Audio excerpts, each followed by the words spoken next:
Evening, everyone. Apologize for the later start. The council has actually been meeting since 6 p.m. In a closed session. And so to receive a briefing and legal advice on collective bargaining negotiations with ASME, Local 3399 and UFCW Local 400. The meeting was closed pursuant to the Annotated Code of Maryland, General Provision Article 3-305B9, which permits a meeting to be closed to discuss matters related to collective bargaining negotiations, and 3-305B7, which permits a meeting to be closed to consult with counsel to receive legal advice. And so now we are reconvening our open meeting this evening. We've already taken a roll call earlier. And so in terms of upcoming agendas, make sure I have the right one. 18. All right. So this evening, because we got off to a little bit of a late start, I will be providing the legislative update as our legislative advocate. Ann Seacott has a prior engagement at 8 p.m., but no worries. She's given me the notes, so I think we'll be fine. We have 3 presentations this evening. The first is an update on the mental health pilot program. The second is the police department annual report. Third is the police electric vehicle pilot program. We will also have 2 voting sessions this evening. The first is the second reading ordinance amending Tacoma Park Code 8.16, sale of food and drink for the purpose of expanding the types of use agreements the city may use to effectuate the purposes of this chapter. I thought I was done last week. It's the second reading as they relate to outdoor cafes. And then the next item is resolution supporting HB 1142, establishing the task force to modernize county and municipal revenue sources. We will also have a few work sessions this evening. The first is a request to use the city auditorium for a film screening and waiver of associated fees. The second work session is the State Highway Administration priority letter. And then lastly, we will have a work session on the charter amendment resolution. On Wednesday, next Wednesday, the council will meet at its regular time of 7:30. We will have a legislative update from Ann Seacott, our legislative advocate. The voting session that evening will be the resolution approving State Highway Administration priority letter. I will just let the clerk know, I think on our rolling, they're showing a charter amendment resolution. We're going to flag that as tentative given the cancellation of the public hearing that happened on Monday. The budget presentations will begin on Wednesday, the 25th. The first is the city manager's overview of the recommended FY27 budget. The second item is the department budget presentations, part 1, administration, city manager's office, information technology, human resources, finance, city clerk, and communications. And then we will have our second budget presentation, our third that evening will be related to the police department. On Monday, March the 30th through Monday, April the 6th, is Montgomery County Public Schools spring break. And therefore, on Wednesday, April the 1st, the city council will not meet. On Monday, April the 6th, the council will have a budget work session. Again, that is a Monday at 7:30 p.m. in the auditorium. We will have 2 budget presentations that evening. The first is the ARPA Fund, American Rescue Plan Act, the Public Works Department, Stormwater, Housing and Community Development, as well as the library. We will also have the capital budget overview, which includes the ERR, fleet procurement, and facility maintenance reserve. And so with that, I am going to cover items for our legislative update this evening. And so first, I just want to say thank you very much to Senator Smith and our District 20 delegation. We received word today that our LBI request of $500,000 for the Metropolitan Branch Trail project has been awarded. So it has been voted on, and it is moving forward. And I am super excited about this, and that just means, Senator Smith and D20, we are very fortunate to have them in the amount of work that they do to bring things back to the city, because I understand this is a very tough budget for the state. And so I just want to send my thanks to not only our District 20 delegation, but our staff that worked on putting together and making sure that we had all of the paperwork in place to submit the proposal. Monday is crossover. And so there will be, and that's the date when all final bills are done. And so there will be, well, I guess when things switch over between everybody, but so constant voting will be happening. And so for our work group, I know that we've been tracking quite a few bills, but just know things are about to get pretty fast and furious in terms of voting. So we'll just be prepared for that. And then also, a good cause is still in need of advocacy. I want to thank Delegate Wilkins for all of her work with working to be a champion for years on this issue. And so want to encourage those residents that are advocates for good cause to please reach out to your senators and making sure that this this important piece of legislation moves forward. And so next week, Ann will be providing many more updates after crossover, and that's usually when we learn what has made it on to live another day and what hasn't in terms of the bills that are in Annapolis. And so with that, as I do weekly during this time, because I recognize how much work it is, I want to thank our working group on council, Councilmember Westlake, Councilmember DeBala, and Councilmember Landman for the work that you all are doing to make sure that we're keeping track of all of the respective bills, putting together testimonies and letters in support of bills. It is so important to have you all at the table, and it really does make things a lot easier when it comes to making all of these rapid fire things happen. So with that, we are going to move to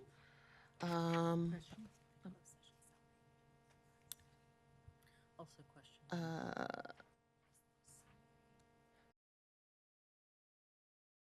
I do not have the a summary for that. Oh, there was a question regarding a summary for the closed session on security last week. Thank you very much.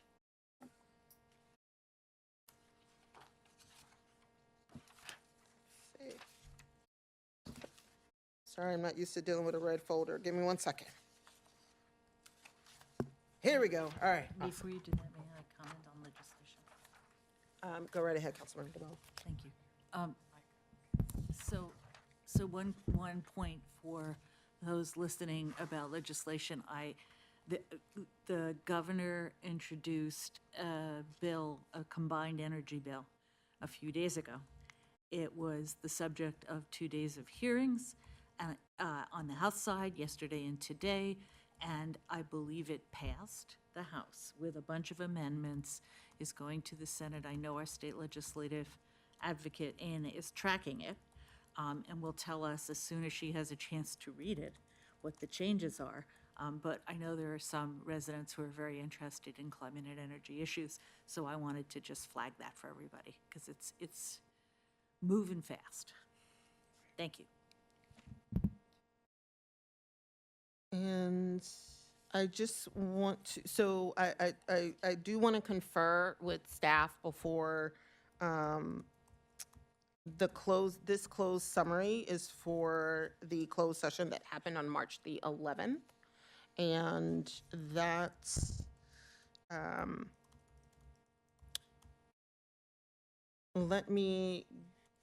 this isn't for the security item.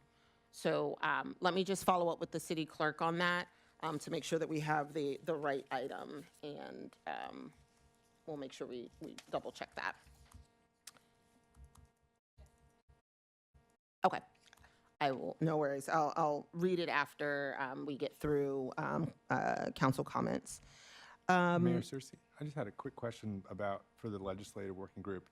With the good cause eviction legislation that you mentioned, is that the clean version that's not going to bar counties from enacting good cause unless they do not enact vacancy control?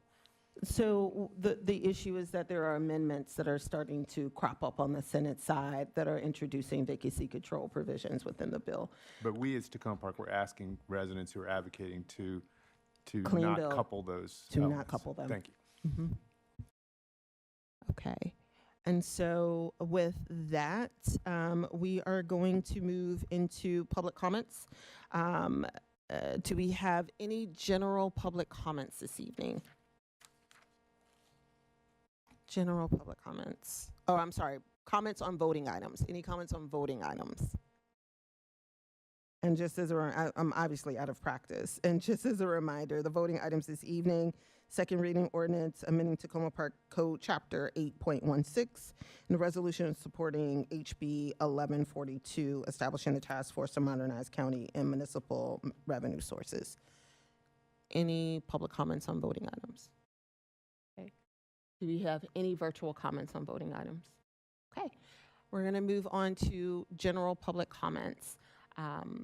Just as a reminder, you will have 3 minutes. We're asking for you to state your name and your street or ward.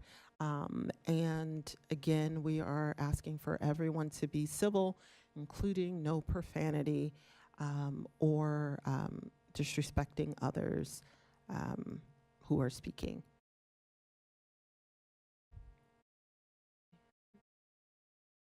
Council, my name is Elizabeth Wallace, Ward 1.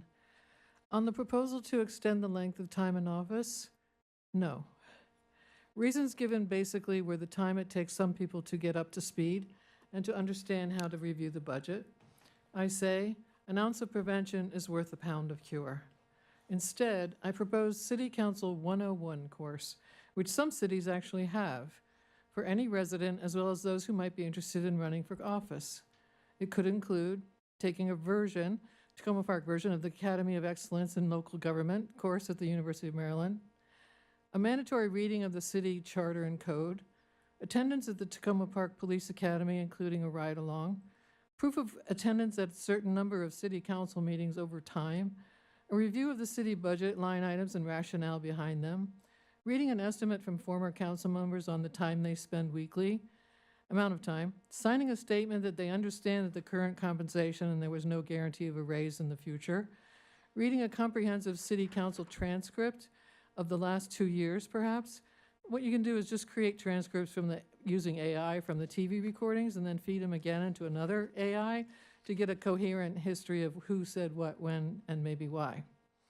And most veteran council members nationwide suggest that best pre-candidate class is actually free and monthly, the Planning Commission, since a portion of City Council's workload can involve land use and zoning. And last but not least, attendance at the Maryland Open Meetings Act course. Oh yes, and there could be lots of pop quizzes just to get used to the stress. But while completing these would not be a prerequisite for candidacy, it could set one candidate apart from another, sometimes by a long shot.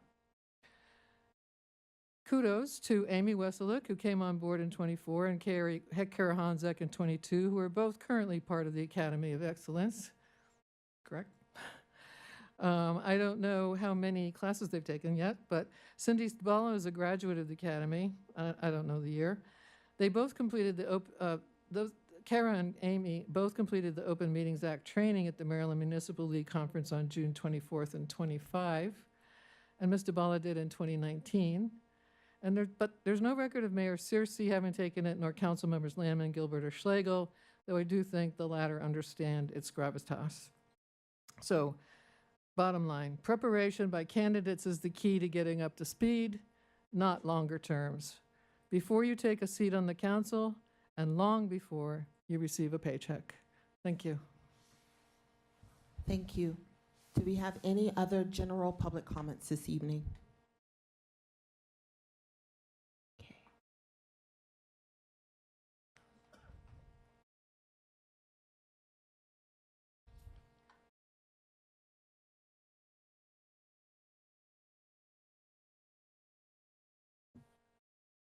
Good evening.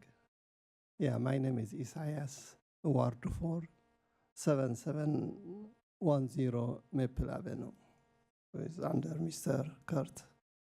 So, we have some rumor for a long time. According to Adventist Hospital and some other buildings, for future, it will be after 10 years will be demolished, and it will be the county have a new plan. Is the real information we want to know? Because we are in 7710, the landlord, he wants to sell the buildings, and we have tenant associations, and we have also tenant representatives. They have already certified, they get certification from the city. And we create also buyers to buy the buildings from the tenants. And we have also lawyers, and the county also hiring for us a lawyer. But we don't have some evidences from the landlord according to the city, Tacoma Park City rules.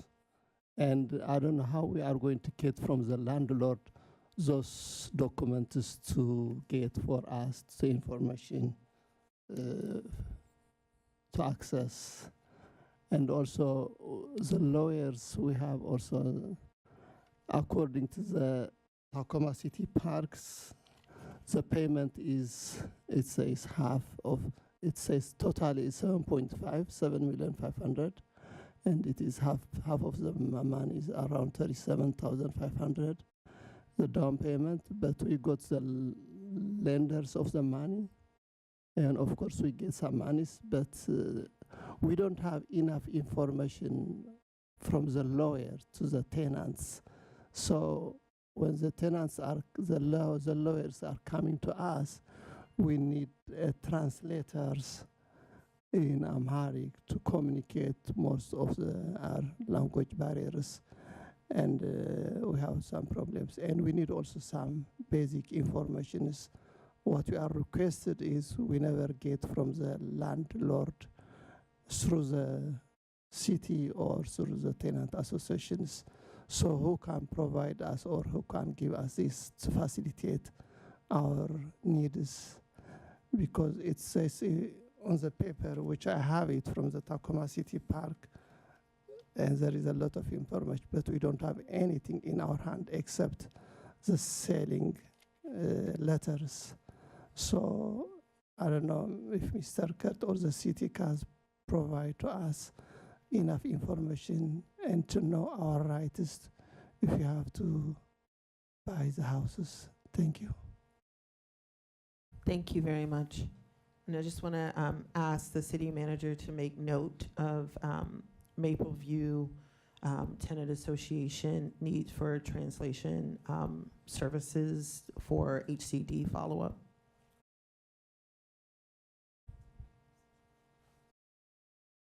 And also, can we make sure that the closed captioning is on?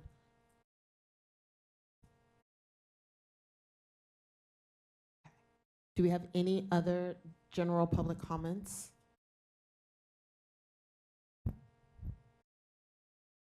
Okay.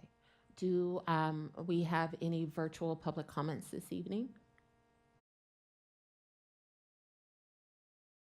Okay. Okay. All right, Mr. Shields. And just as a reminder, no profanity, Mr. Shields.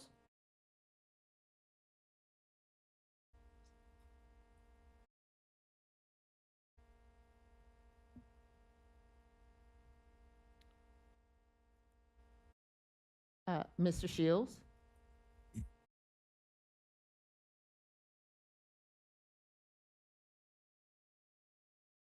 Yes, I am. Can you hear me? Yes, we can hear you now.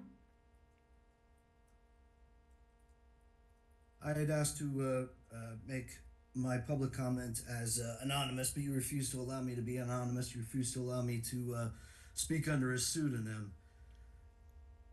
You all force people to speak out, but don't really give them the opportunity. How dare any of you call yourself a feminist? There was a 20-something-year-old girl who was sexually abused in that very building by the police department, employees of the city of Tacoma Park, and none of you care. Or you care more about the corrupt police chief who oversaw the sexual abuse of the city employee, the deputy chief, Philippos, who cut the hours of the victim of sexual abuse. And that's what, but what was worse perhaps was the retaliation against half the department took against this victim, telling her to shut up, don't make waves. Allegedly, the offending officer's former partner used to go in to the dispatch closet right after he would leave, and armed, in duty, over 6 foot, in uniform, on duty, with a weapon on his side, and say, don't make waves. Don't say anything to anybody. It's just a joke. You barely had the chutzpah to stand up for it for 3 minutes. This poor woman dealt with it for months. And when she complained, they got, the offending officer got a paid vacation. They brought him back on. And then when she said she didn't feel comfortable working with them, Deputy Chief Philippos cut her hours. Not a single one of the people that called her a fat heifer that no one would want to have sex with, not one of them lost their job. How would that feel for your workplace environment?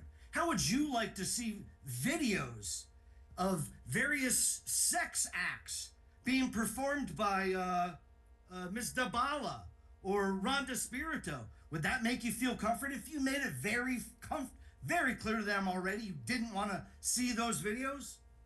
What happened in during your candidacy is so beyond the pale. It is disgustingly ridiculous. None of this could even come up in a training video because it is so far beyond belief. Do you think it was right for the offending officer to invite a child half his age to sex clubs, to be a swinger with him, to see videos of him receiving fellatio? None of you. You all, shame on you all. Shame on all of you. You're not progressive. You're not feminist. Thank you, Mr. Shields. And Your none of time you. is up. Excuse me, the rest of the people are able to finish Mr. their Shields, thoughts. your time is up. None of the rest of the people. Mr. Shields, your time is up. Okay. Thank you. I saw Mr. Huebner. Mr. Huebner, you're up next.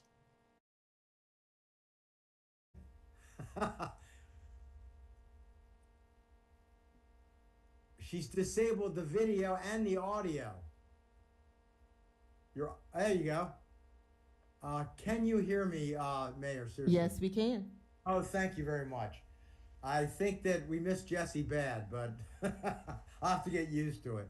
All right, I'll start now. I read, good evening, Paul Huebner, Ward 3. I read through this year's annual police report. Since there's no financial data, I'm looking for answers to a few questions that the chief may be able to answer. 1, why does the city police force have 66 patrol cars listed in the annual audit while we only have 29 officers in operations and 12 in criminal investigations, a total of 41 badged officers, a difference of 25 additional vehicles? I also ask why the police had an average of 57 patrol cars for the last 7 years. Next, I asked the city manager why these very substantial costs are not assigned to the police budget as well as in the ERR. That would reflect more accurately the actual costs of policing in Tacoma Park. In the 2025 projected police expenditures listed in the ERR, there was $1,337,366 in 1 year for cars and equipment. Should not such substantial expenses be allocated to the proper category, the police department budget? And lastly, if the chief is unable to answer these questions tonight, then the city manager can answer them next week as stipulated in adopted resolution 2022.2. And I will read now from the years prior to this year's 66. Going backwards, there were 52 vehicles, 57 patrol cars, 59 patrol cars, 54 patrol cars, 56 patrol cars, and 56 patrol cars with a steady index of 41 badged officers. Who's driving all these cars, and why are we spending millions of dollars for vehicles that we know who's not using them? Those are my questions. I hope someone will pass those on to the chief. I hope that he can answer these, and if he can't, then maybe the city manager will do such. I thank you for your time and look forward to your close attention on this very expensive item. Thank you. Thank you very much. Okay, do we have any other virtual public comments this evening? Okay, we're going to move on to, well, actually, let me go ahead and read the closed session summary from March the 11th. On March the 11th, 2026, the City Council convened in the Community Center Auditorium at 6:35 p.m. to vote to enter into closed session to be briefed on safety protocols and emergency plans. The meeting was closed pursuant to General Provisions Article 3-305B10 to discuss public security if the public body determines that the public discussion would constitute a risk to the public or public security, including the deployment of fire and police services and staff and/or the development and implementation of emergency plans. The City Council found that discussing security protocols is essential to the City Council to identify and address potential risks supporting the safety and well-being of the community. Because these discussions involved sensitive information, the Council, in accordance with the Maryland Open Meetings Act, adopted and identified potential security risks and justifications for the closed session upon motion by Councilmember Gilbert and second by Councilmember Dabala. The motion carried unanimously. Councilmember Wesselek moved to convene in closed session, seconded by Councilmember Honzak. The motion carried. Voting for, Mayor Searcy, Councilmembers Landman, Dabala, Schlegel, Gilbert, Honzak, and Wesselek. Present for the closed meeting were Mayor Searcy, Councilmembers Landman, Dabala, Schlegel, Gilbert, Honzak, and Wesselek, City Manager DeSpirito, City Clerk Carpenter, Deputy City Manager Hupty, Emergency Manager McInerney, Police Chief Duvall, Deputy Chief Philippos, Communications Director Ryan Kelly, City TV staff Alvaro Calabaya, John Pitt, and Bienvito Martinez, and other city TV staff who regularly work at City Council meetings. The council was advised about safety protocols and had the opportunity to ask questions and discuss scenarios. The meeting was adjourned at approximately 7:30 p.m. After the closed session, the council reconvened for the public session. Okay, and so with that, we will move on to council comments. Do we have any council comments this evening? Councilmember Westlake. Oh, we switched, Mayor. That is why I said we have to let them know because they have to change it all in here too. Yeah, But we- it's okay. It's all right. It's okay. I thought it was communicated. I'm having a I'll problem speak on too. her behalf. No, it's all good. Councilmember Gilbert, I will remember that you are Councilmember Westlake today. Go right ahead. Okay, I was gonna speak on her behalf, but okay. I'll speak for myself instead. Thank you to the commenters, to the gentleman who's here from Maple Avenue. I was at one of your meetings maybe a month or so ago, and really impressed with how fast that you're building, forming your association. Really proud of the work you've done so far in regards to your the process for exercising your first rights to refusal on the building. And I share your anxiety. I understand what you're going through, as I went through it at my building last year. That whole process, I know it's scary and it can be a little bit unsettling. So I'm confident that the staff will be able to get you the support you need going forward, and I'm here to support you as well. So I'll make sure you have my information, and we'll walk you through this process. I had a meeting yesterday with the residents of Parkview Towers, which is 7667 Maple, the building that has been under construction for a while now. And the main topic of conversation was the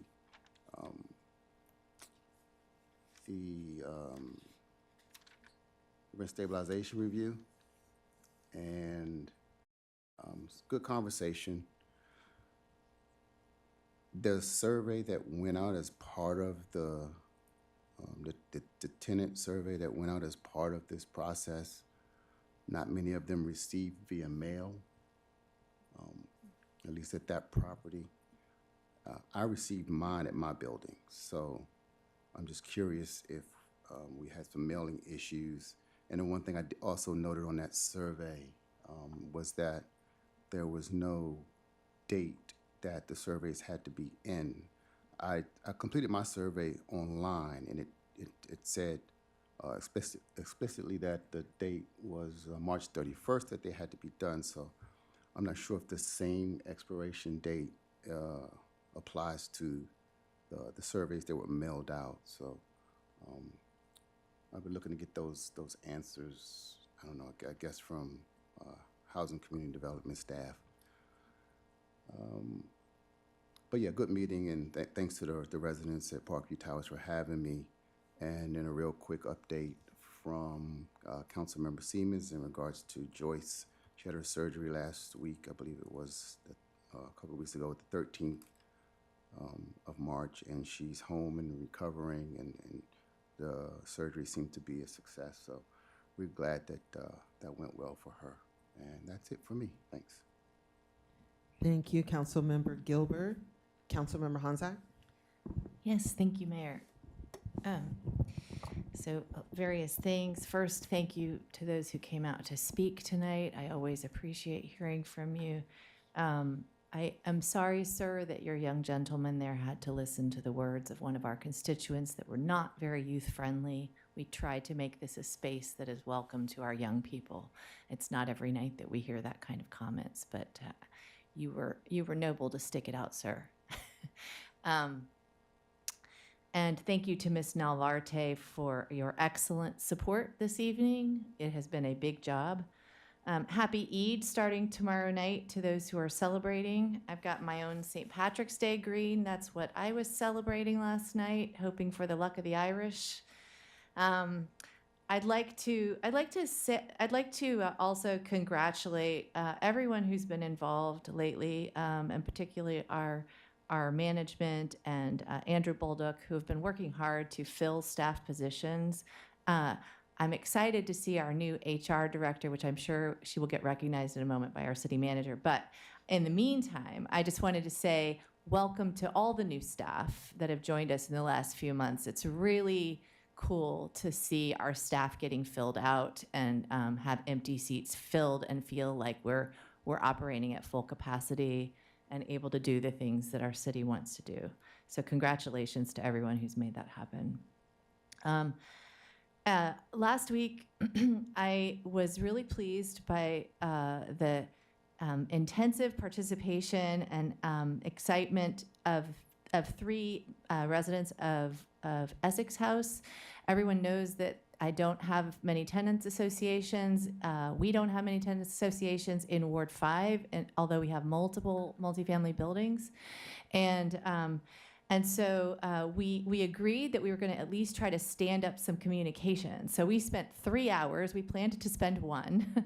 And we stood up a WhatsApp group with multiple layers that they're going to try out. We filled it out for food distribution initially, got a full roster going, as much information as we could. And the plan is for now to try to use it to be tenant-led when there's been just a lot of uncertainty in their building about emergency situations where they don't feel like they're getting maybe all the information, at least in the past. Most recently, communications have been a lot better. Thank you, Paloma and Devin, for that, and the management.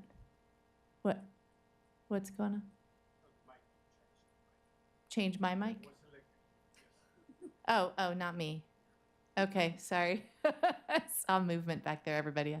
Hand motions.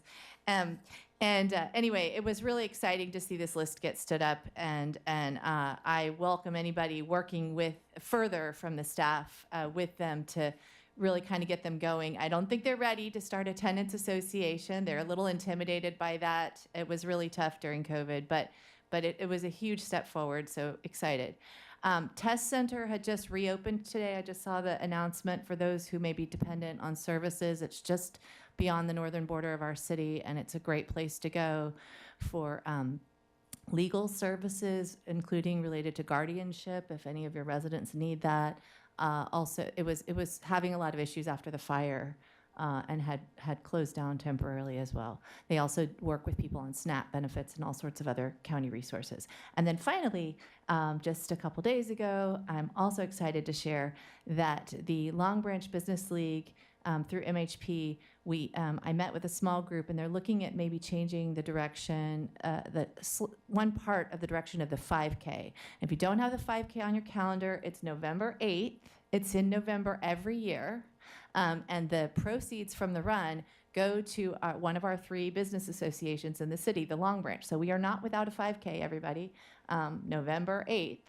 And it comes through Tacoma Park. Our Tacoma Park City Police support the event every year. And it's really a lot of fun. Usually Kate Stewart and Laura Charkoudian run every year. I like to volunteer in it. Lots of people walk with their strollers and stuff. Anyway, it's not going to go Houston Avenue next year. They're going to switch it to Kennebec on the way through down to Sligo Creek, I think.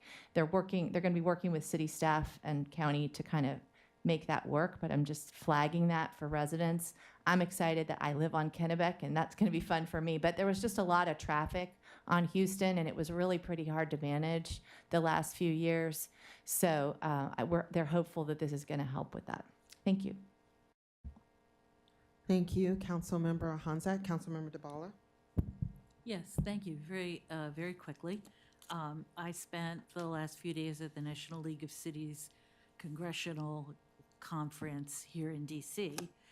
We went to visit our state, our representatives, our Congress member and 2 senators today to talk about the National League of Cities agenda for legislation, which amounts to money for infrastructure direct from the federal government to the degree that is even possible. And so that was great. But what I specifically wanted to call out was the resolution that the National League of Cities board passed. Speaking of civility, passed a resolution to lead with civility, dignity, and respect. It goes on for a few whereases, and it resolves that that we stand united, leading with respect, dignity, and civility to reduce polarization and create an environment that values shared goals, increased empathy, and genuine dialogue. And it calls for individual member cities and towns to develop and pass their own civility pledge. And so I am going to ask for, to propose this as a resolution for our council sometime in the next couple weeks, whenever it fits into the agenda. Thank you. Thank you, Councilmember DeBala. Are there any other council comments this evening? Councilmember Schlegel. Thank you. Just a couple of comments. I wanted to register with everybody that the 3rd annual Healthy Homes Fair is happening this Saturday from 1 to 5 p.m. at Catholic University. And it is sponsored by Electrify DC. Thanks to David Blockstein for letting everybody know about this. It's a great opportunity to press ahead with reducing the ecological footprints of our homes and of our transportation. And even if you have already done a lot with your own home or your transportation, it's great to go and become an ambassador for other people to kind of try to accelerate the transition, which is really an act of resistance in the times we're living in. They're going to have a variety of things available, including, you get to test drive an EV and electric bikes and things like that to try out appliance giveaways. I plan to bike down to the fair using the brand new MBT that's been built as far as Tacoma. So if anybody would like to join me, I'm going to be at the gazebo in Old Town around 12:40. At 12:30, I'll get there, and then we'll head out at 12:40. And I also just wanted to thank County Council Member Kate Stewart, who's been responding to the unexpected eviction of the family on Sycamore Avenue. And she's been looking into how local jurisdictions might be informed when a longtime property owner misses a tax payment, is in danger of losing their home to a tax sale. Lisa Bodette helped arrange a meeting where we discussed this issue earlier today. And thanks also to all the Sycamore residents who've been assisting the affected family. Thank you, Councilmember Schlegel. Councilmember Landman. Thank you very much. First, I'd also like to extend thank you to County Council Member Stewart for the legislation that she is promoting to help families who wind up with their vehicles being impounded due to the actions of immigration enforcement, to ensure that when that happens to them, those families are not disadvantaged by ownership and title issues and unable to get their cars back. I really appreciate her taking that step in response to concerns that had been raised in our community. I want to encourage everybody to enjoy some beautiful free music this weekend on March 21st at 7 p.m. The Arco Voce Chamber Ensemble will be playing a concert. The music is entitled From Imperial Russia. I'm not sure if they chose that theme before the current political situation developed, but in any event, the music will be beautiful. It will be at 7 p.m. It's free. It's at the Tacoma Park Presbyterian Church on Tulip Avenue, 310 Tulip Avenue, the corner of Tulip and Maple, and it's a beautiful space, so we could all use a little music in our lives. It's Saturday, March 21st, 7 p.m. And the Fix It Clinic will also be on Saturday at the Public Library from 3 to 5 p.m. Bring your broken stuff and have your neighbors help you fix it for free. And I also want to point out to people that the community conversation is being convened at the library this Saturday afternoon as well by the local organizations who are assisting many of our immigrant friends and neighbors with the problems that they face, and to encourage elected officials and others to join the community, Tacoma Park Silver Spring Community Safety Group at that gathering at the public library. Thank you. Thank you, Councilmember Landman. Councilmember DeBala, is that an old light? Very quickly, I'd like to thank Councilmember Schlegel for bringing up the fair this weekend, and to note that the city is going to have a booth there, and that there'll be information about the city's Green Businesses and Homes grant program, which is open right now. There's also information on the city website about that. So just to amplify the comments, thank you for bringing it up. I'm sorry, I forgot to give the time for the community conversation. Apologies. That'll be at the public library from 12:15 to 2:15 on this Saturday, March 21st. And you can just hang around and have your broken stuff fixed right after that at the Fix It Clinic. Thank you all very much. So I'm going to piggyback off of the multiple piggybacks.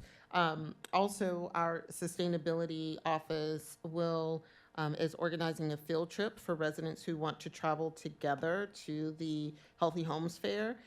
They will meet outside the Tacoma Metro gates at 12:30 p.m. on Saturday. So if you want to Metro instead of bike, there's an option for that. I just want to thank the kindergarten teachers at New Hampshire Estates Elementary School.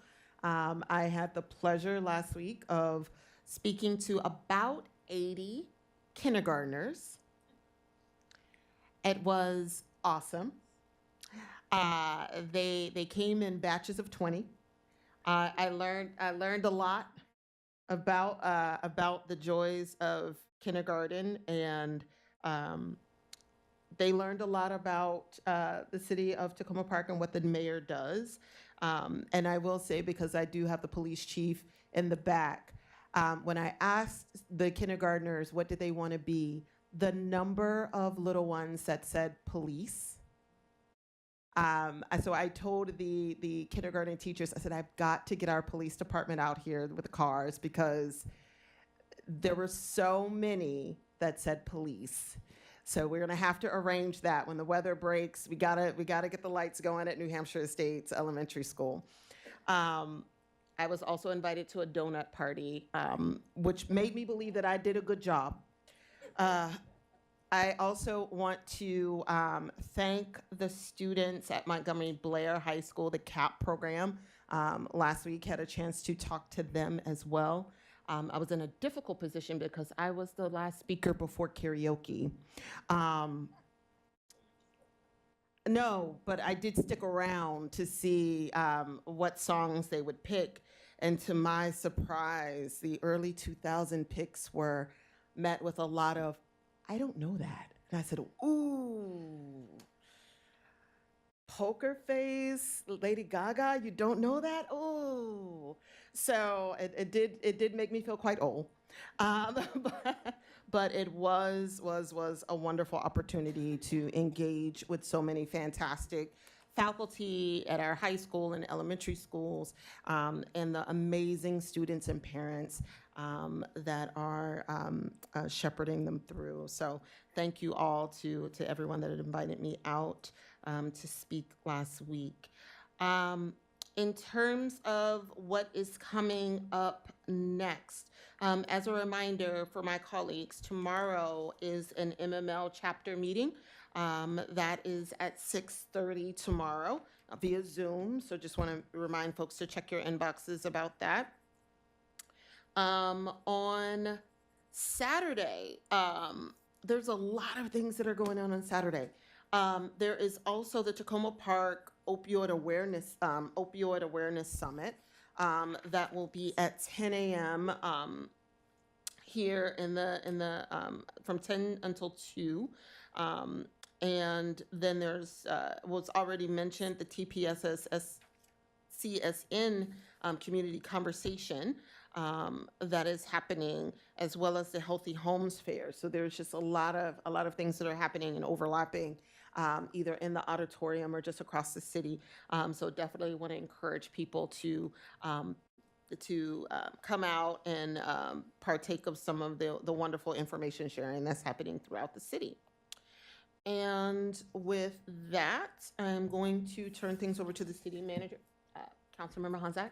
I'm sorry, Mayor. Thank you. Real quick, if I can just interject. I just wanted to speak, Ms. Wallace, you made a comment about different council members. I appreciate you acknowledging some of us going for the Academy of Excellence, but I want to acknowledge all of my colleagues.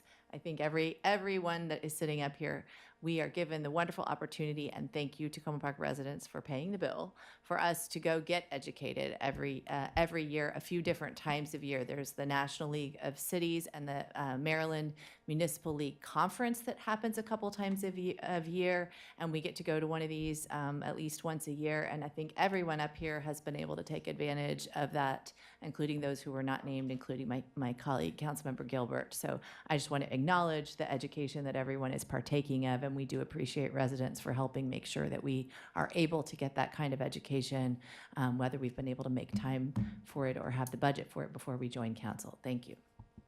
Thank you, Councilmember Hanzak. And with that, I'll turn things over to City Manager DeSpirito. Mayor, if I may, just a Yes. quick comment. Mhm. I just want to publicly wish Jessie Carpenter her birthday. It is a milestone. I won't say what milestone, but I just want to say happy birthday to Jessie, and that's why she's not here. She actually took some time off, which I'm glad because it's well deserved.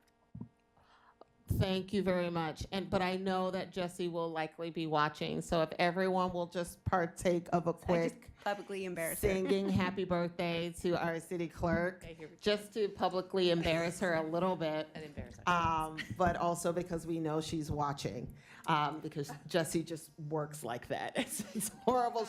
If she's not going to watch it tonight, she will be watching it eventually. And so with that, 1, 2, 3. Happy birthday to you. Happy birthday to you. Happy birthday, dear Jessie. Happy birthday to you. Awesome. Y'all sound great. And so now we will finally make it to City Manager DeSpirito for City Manager comments.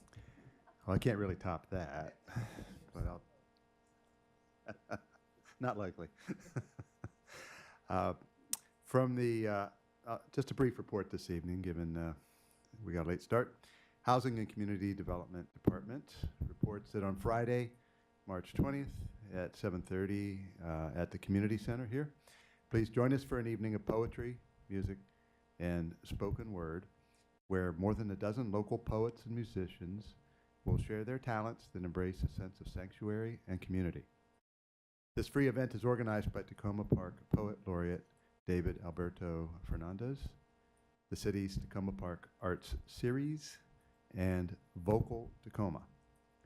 Donations will be collected to support We Are CASA, a nationwide nonprofit organization that builds power and improves the quality of life in working class, Black, Latino, Afro-descendant, Indigenous, and immigrant communities.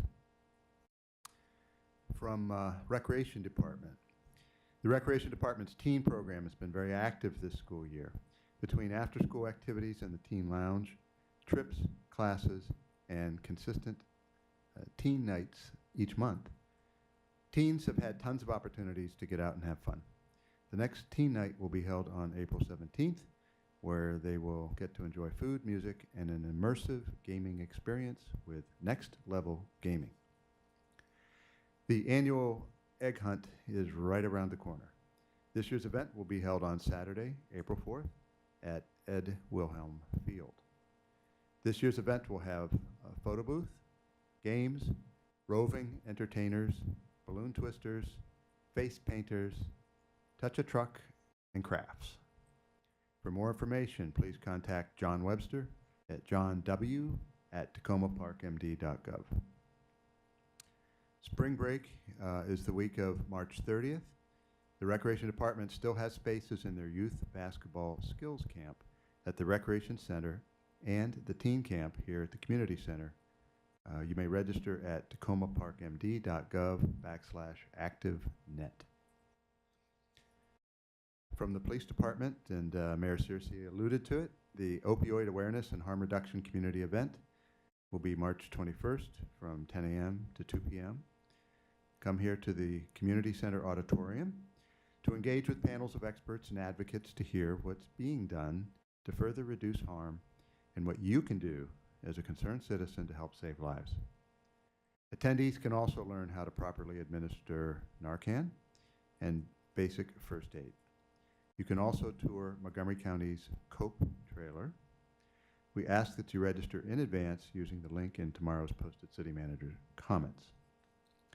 And the next National Prescription Drug Take Back Day is on Saturday, April 25th from 10 a.m. to 2 p.m. Turn in your unused or expired medication to the Tacoma Park Police Department at 7500 Maple Avenue for safe disposal. And per Councilmember Hanzak had alluded to the exciting news that we have onboarded a brand new HR director, a human resources director for the city, Tia Halstead. We welcome you. I'll just say publicly a few things. And Tia, you are welcome to come forward if you wish. I'd love for folks that aren't here in the auditorium to be able to see you. There you go. Tia was selected through a highly competitive recruitment process that drew over 60 exceptional applicants. The interview panelists included city management, members of the senior leadership team, and a union representative. Tia rose to the top based on her depth of experience, leadership strength, and demonstrated ability to build effective, service-oriented HR teams. Tia joins the city from Arlington Public Schools, Arlington, Virginia, where she served as Executive Director of Human Resources and Operations. In that role, Tia led the organization's strategic vision and operational planning efforts that supported the success of students, parents, staff, board members, and the broader community. With more than 20 years of HR experience, Tia brings deep expertise in talent management, employee engagement, employee relations, compensation and benefits, payroll administration, licensure and certification, and performance management. Tia has a proven track record of streamlining HR operations, strengthening organizational culture, and aligning workforce strategies with long-term goals. So with that, again, I would like to introduce Tia and once again, welcome you. Thank you. Thank you so much. It's an honor to be here. I am so looking forward to serving our employees and our community. We're already getting started with a lot of great work and a great partnership. So again, thank you so much for having me, and I look forward to the great work we'll continue to do. Thank you. Thank you very much, and we are very excited to have you here in the city of Tacoma Park. Thank you so much. And that concludes my report. Great. Well, next we're going to move to presentation time. The first item is update on the mental health pilot program.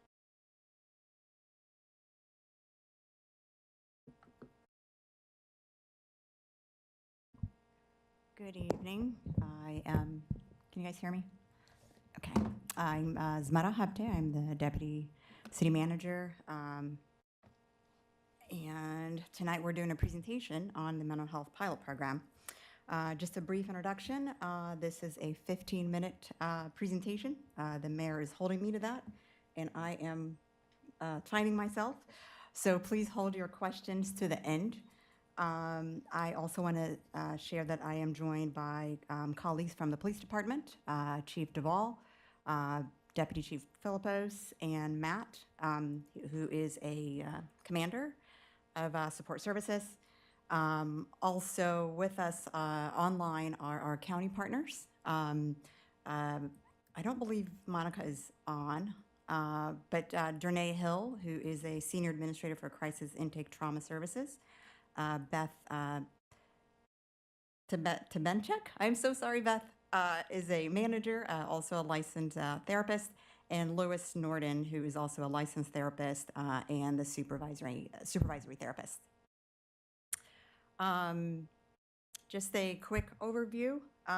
This presentation is the intent of this presentation is to provide counsel and the viewing public an overview of the program and data points over the past 3 months, because we have only been collecting data for the past 3 months because we've only had the full pilot program in October. That's when we've launched it, even though we've had an agreement for some time. So just, let's see. Okay, can you guys, okay, I can see it now. So just, I'm sorry, Deputy City Manager, is it possible for you to change this into presentation mode? oh, I'm sorry. How about now? There you go. Is it better? Okay.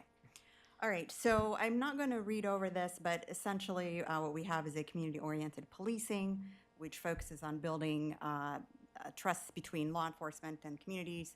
They serve, it integrates mental health professionals to respond to crisis and behavioral health. This is considered the best practice, and it creates opportunity for deeper collaboration between the community, the police department, and residents. The presentation, again, will provide an overview of the city's mental health pilot program. Just one more thing. Thank you for the comments that I've received from the council members. I was able to respond to some, but not others due to timing constraints, but I will respond at a later time. These are just some common terminologies. I'm not going to read them because they're on the presentation.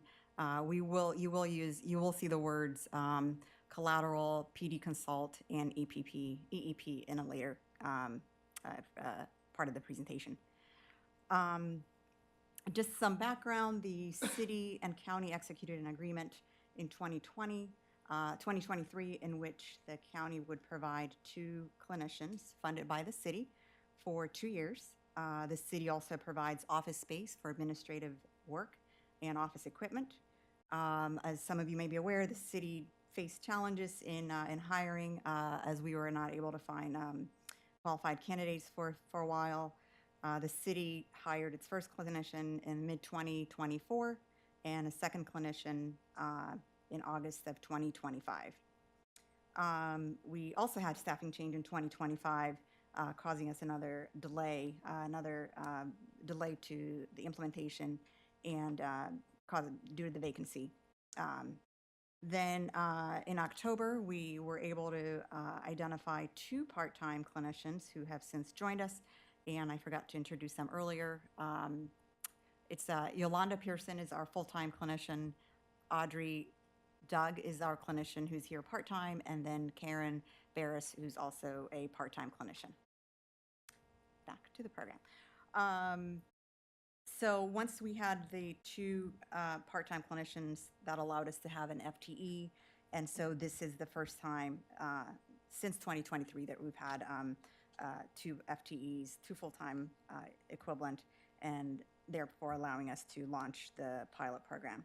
The city uses both co-respondent, which means clinician and police, and clinician-only model depending on the matter. As far as the access and program structure, you guys saw this in our last presentation a few weeks ago.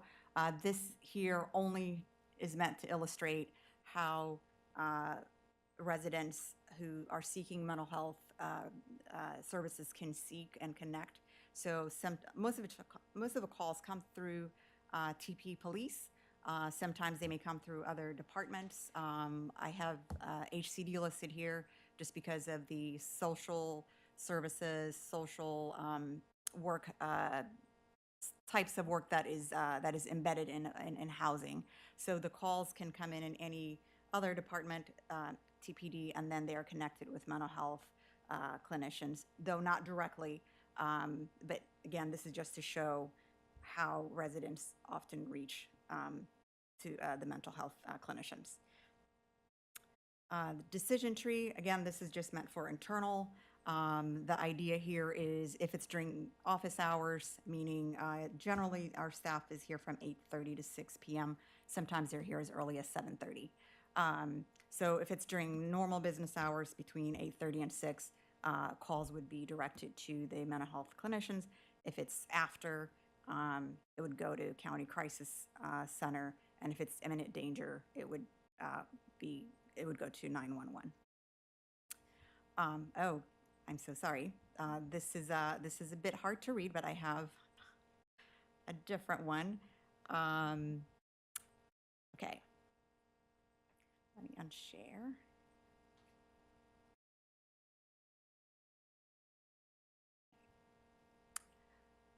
Just some context on this. We were struggling to make it fit, to make it readable. So if you have the print copy, you can turn it over. But this is just a flow of how the process works. This is very general. It doesn't cover every scenario. There could be, 10 different scenarios. But this is meant to be a very general overview of how the calls would typically happen. So where it would start is with a call, and calls can be made by the person seeking the assistance themselves. It could be by collateral, which is a family, friend, or anybody else that sees there is a need for a crisis. call. So the call would either go to, would come to the dispatch. Dispatch would then triage the call. And it's important that it goes through dispatch because our dispatchers are trained to do this screening. They want to make sure that they ask the right questions for safety of the person that is in need, their families and whoever they're with, and our staff. So that's why it has to go through the to the dispatch. And then from there, once the dispatchers triage, it can be in any one of these. It could be police-led, it could be co-respondent, in which police and clinicians join, tackle it together, or it could just be clinician only. And then depending on that, these other things happen. So if it's police-led, obviously the police would go. If it's a co-respondent and the clinician is the lead, then the clinician would take the lead.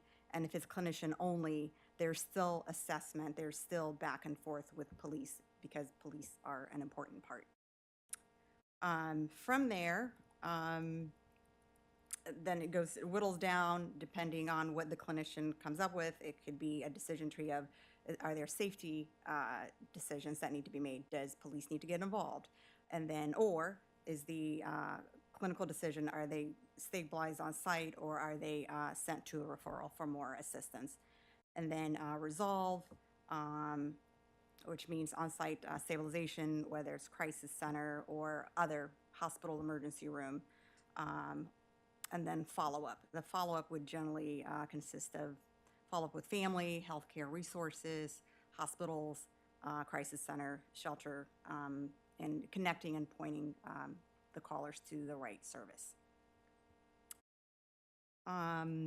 Throughout all this, it's important to share that the clinicians are supervised by a licensed county therapist, and that is Lewis Norden is the supervisor. Okay.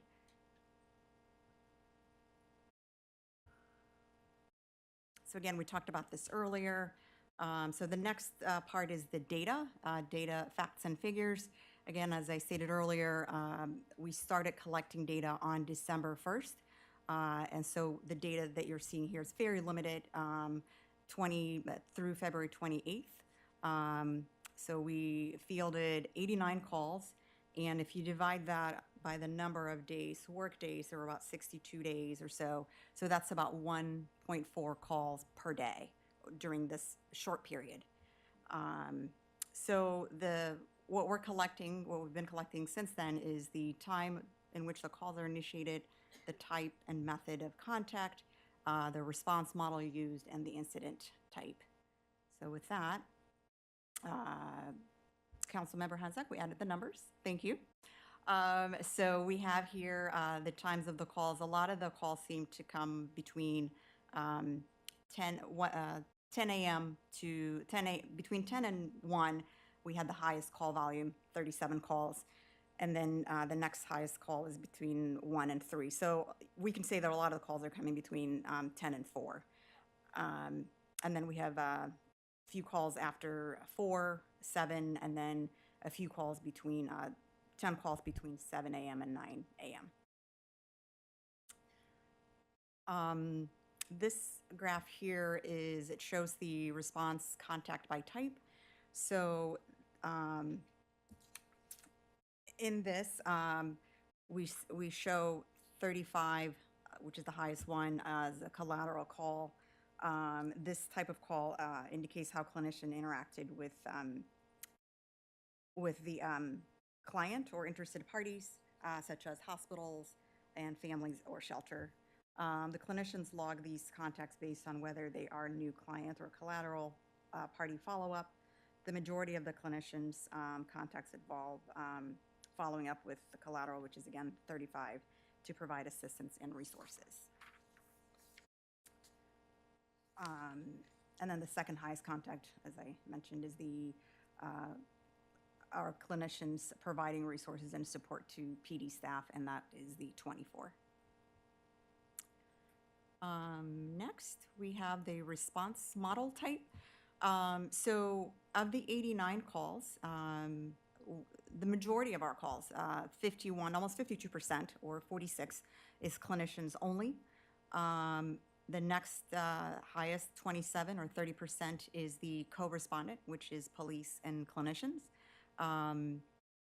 And 15 calls or 16.9, 17% is not applicable. And then the green just, it's so small, it doesn't have a number. Okay, and then this final graph here is incident type. So follow-up requests were highest incident type calls, 62 times or 70%, almost 71%. The clinicians were utilizing were used to either provide resources or information after an incident conclusion. 6 or 6.8 incidents were the result of the EEP, resulted in an EEP.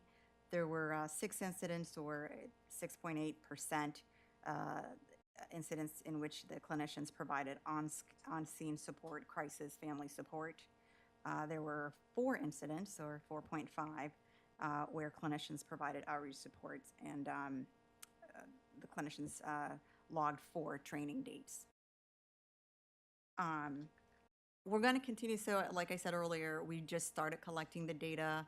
We are looking to, and we're exploring at the data points to see if there's more that we need to collect or if we need to refine it, with the idea that we want to collect data that is going to help inform any improvements to the program and understanding the successes and challenges as we look to improve the program. It's early.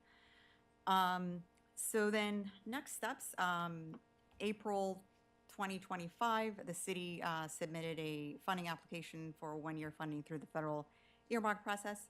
We were notified of the earmark allocation in February 2026. The city anticipates connecting with its federal partners over the next few weeks.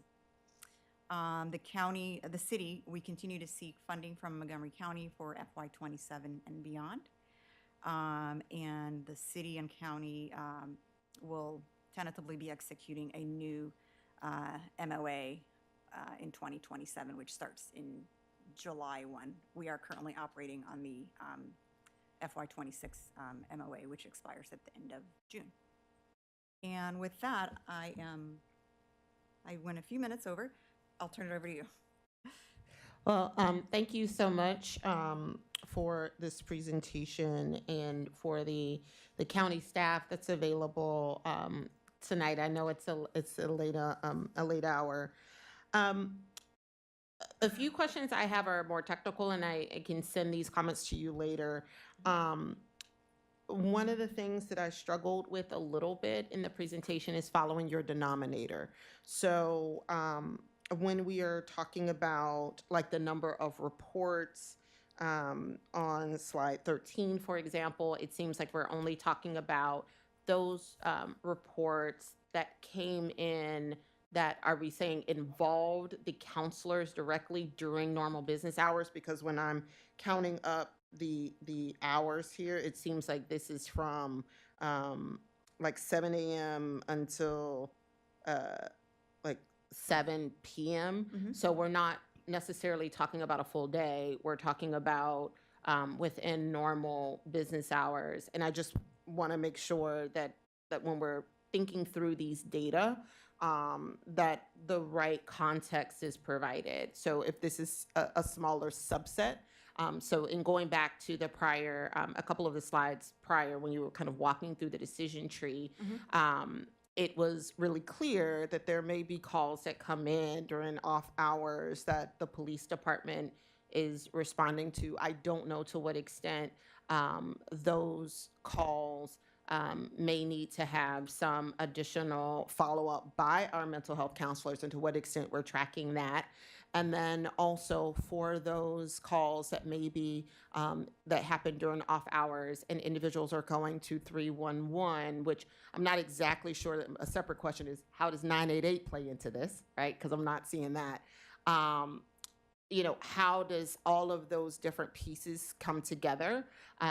Because as I'm looking through the data, I'm a little nervous that we may be underreporting the overall breadth of the work that we're doing, because we are limited to such a short amount of working hours, when I'm assuming our counselors are also involved after, like, follow up on cases that may have come up during non-office hours, if that makes sense.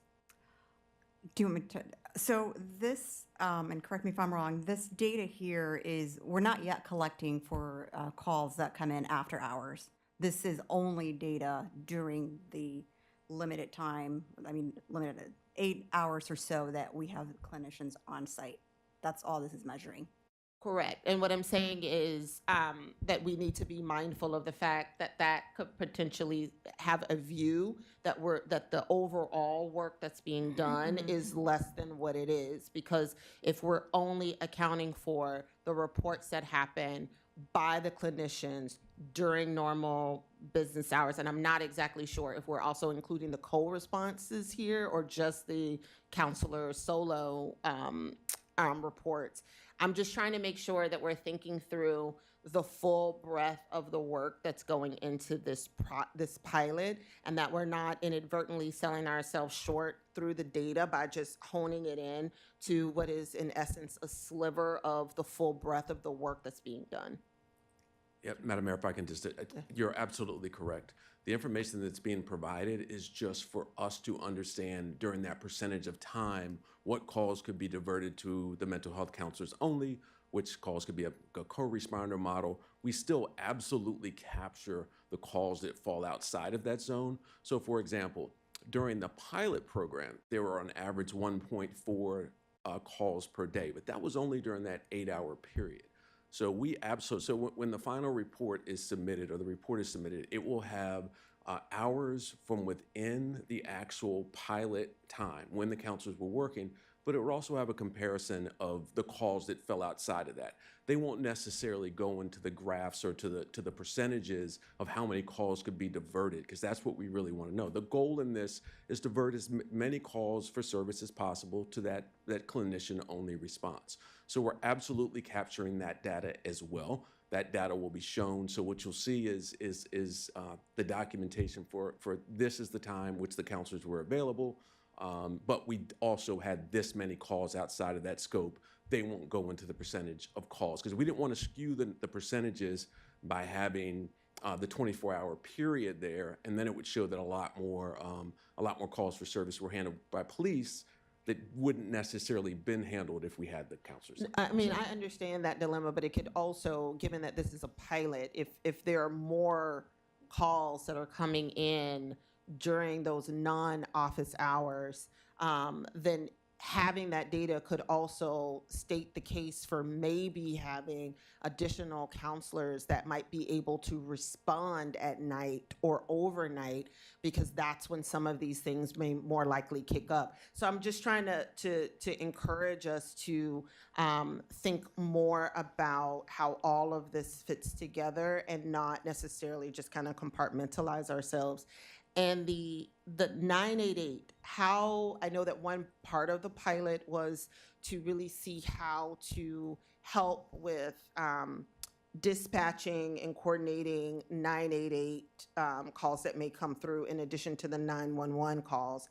How has that been something that the pilot is working on as well? And if so, how is that going so far? Traditionally, the way this initial pilot is working is calls that come in through the traditional 911 system. 988 is set up, but that is more of a triage. It's not necessarily a response protocol. Like this pilot is a response protocol. It is trying to figure out how do we put together a program for mental health response. 988 is a component, but 988 calls for service that are responded to via this model wouldn't necessarily come in through 988. There are very few, I don't think any of these calls would. I can give you an example of how it might come in through 988. Someone calls in they're in one of the wards in the city, and they talk to a 988 clinician, and they determine that they're a risk to themselves. Normally that 988 clinician would call the local 911, and it would be the same kind of triage that we would do for any other service call if it came in from a family member or so on and so forth. All of the calls that come in, all of our staff have been trained, our supervisors and our dispatchers, to triage those for ones that can have a co-responder model or ones that need clinicians only. For example, if there's a weapon involved, if there's a history of violence, it's going to have a police officer response. But if it's merely a call where my son doesn't want to get up to go to school, he's been depressed, and no, it's going to be a clinician only. So 988 does have a part in the overall mental health scope, but not necessarily directly in what we're trying to gauge in this pilot, if that makes sense. Yeah, no, that does. And again, this is just my other life talking, so forgive me. One of the goals of 988 is to, you're right, to refer, like provide folks with those referrals, but it is also designed to really try to help decrease stigma and increase people's willingness to call a number. So I would expect that if you have more folks using 988, just as a more regular aspect of when you're in mental health crises, then you would inadvertently start to see more referrals to 911 as a result of 988. And so that's the thing that I was trying to see whether or not this pilot could kind of help us with identifying. And it could just be the case that no, the system isn't set up to where you can compartmentalize those calls that are routed to 911 from 988. We just get them as a 911 call. But my hope at the time was that, this could also lead to an increase in volume as greater use of 988 increases. Yeah, you bring up a valid point. Just for background, we can track. So the way the calls come in can be tracked. So the example I gave for 988 being transferred to 911, we can set up a criteria where it was generated through a 988 initial call as opposed to a call from a resident. That's definitely something that we can set up. And I agree with you. It's a critical component of trying to combine the two. Because the goal, in addition to taking police out of this, is to reduce the stigma for mental health. So people feel more comfortable in reaching out, whether it be a family member, whether it be an individual who's in crisis. So it's a work in progress. Our pilot is probably 3-4 months into fruition. So we're going to work through, and any suggestions that we may have, you can send them to the deputy city manager, and we can definitely incorporate them into the program. Awesome. Yeah, if there was a way that we can kind of tag those calls, that would be great, because then that way you could also see if you get a bunch of them late at night, that also will kind of help to identify where the need is. Councilmember Landman. Thank you so much to both of you for this. I had the exact same area that I wanted to explore that I think the mayor has been asking you about, and that has to do with when I'm looking at the chart about the times when things are initiated. Since this is a pilot, I imagine one of the things we're thinking about is when is it most effective to have our mental health clinicians available? And unless we were to see what's going on during those other hours, in other words, if during the other hours when people are being referred directly to the crisis center, it would be extremely helpful to know how many of those things are going on during the non-business hours. I mean, in other words, if indeed we are missing the lion's share of the people who could benefit from this service, because the lion's share of the calls come in during non-business hours, then it would sort of make sense to consider whether in the next phase of the pilot we were trying to staff this in a different way, with the timing being different. If there's almost nobody calling in during certain hours and tons of people calling in during those other hours. So I feel as though it would be helpful for a data point that we would include here to be how many calls that require mental health clinician interventions are happening during those off hours that would be within the four corners of Tacoma Park. Otherwise, we don't really know whether we're aiming at the minor target or the major target, really. It may be, the cost would obviously be different to staff it during the middle of the night, but if it's, if that's when the live issues occur, we should at least know that so that we can make a conscious decision. I hope am I being clear about what it is I'm driving at? Okay, thank you. Yeah, I think as I shared earlier, we're in the very early stages of the reporting, and we are looking at the data points that we need to collect. You know, maybe there are more other data points that we need to look into and explore to help inform how to structure or how to improve the program. So thank you for those comments that you've all provided so far. And just to be clear, the goal is for us with this pilot to provide data to the county for a possible county-wide program. The goal is to have these services 24/7. Just so for background, if our clinicians aren't working, if we do need a mental health clinician, there are times that the county clinicians are working. But understand, they are not in our pilot program, so they would be responding in the traditional response mode protocol. So as the deputy city manager said, it's very important that, as all of you say, that all of the data is collected for a better understanding of the need, whether it be from the hot spots or from 4 p.m. to 12 or whatever it may be. So duly noted, and we can definitely figure out how to do that. And we do have county staff. I would feel horrible if they showed up this late and we didn't ask a single question. So in terms of the county's approach, do you all have data around peak hours for your counselors in terms of whether or not you're seeing a greater need later in the evenings, overnights, or not? It would be helpful for me to get a better idea of kind of what you're seeing Sure. countywide. Good evening, Dornay Hill, Senior Administrator, Crisis Intake and Trauma Services. I'm bringing you greetings on behalf of our Chief, Monica Martin, who had a family emergency and was unable to attend. I oversee all of the crisis programs for the county. And yes, our heaviest volume time is actually Monday through Friday, 12 p.m. to 8 p.m. We only have one team overnight from 11 p.m. to 7 a.m. And we have not seen that need increase enough to incorporate another team overnight. We have 7 mobile crisis teams across the county right now. But let me rephrase that. We have 7 teams during our most busiest times, 12 p.m. to 8 p.m. Otherwise, we have 3 teams and then 1 team overnight and 1 team on the weekends. Great. Thank you so much for that. That Sure. is really helpful. Councilmember Westlake? Thank you. And I think that my question might best be fielded by maybe you, Ms. Hill. I'm really happy to see the response model chart and to see that more than half of the time it has been a clinician-only response. But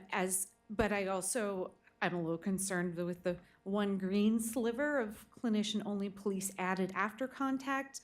So I guess to ask you, Ms. Hill, or another colleague there, is this about a ratio that is common, that about half the times it could be a clinician only, or I'm just curious. Councilmember Wesley, can I just interject?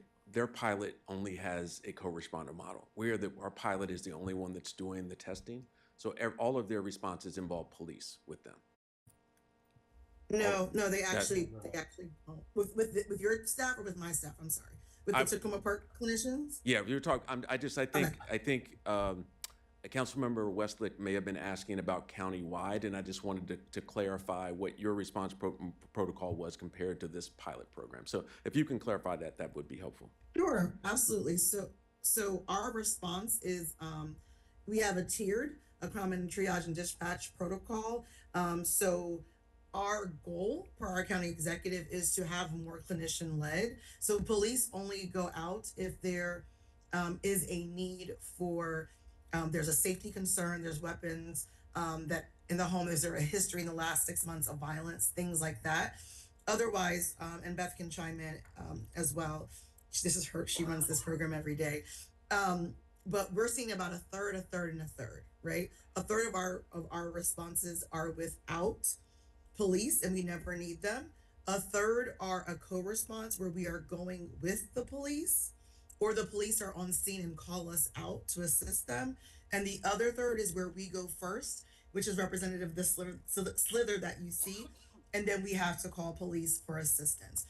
Most of the times when we're going first and have to call police for assistance is because we are doing an emergency evaluation petition and only police officers can transport those clients to the local hospital for assessment. Okay, thank you. That's really helpful. Thank you. Sure. Councilmember Schlegel? Thank you. This is really helpful. I just wondered how the communication and the protocols are developing and whether there have been any adjustments that needed to be made, like in terms of how, if officers arrive on a scene, how do they make a determination that it might be a mental health issue, either at the moment or an ongoing issue? I guess one question I have related to that is, if someone seems to be having a substance abuse addiction problem and officers have encountered them repeatedly, does that become a mental health clinician possible referral? Not necessarily. We had, just for background, all of the staff involved in the program were given extensive training, our dispatchers and all of our officers, on this new pilot program.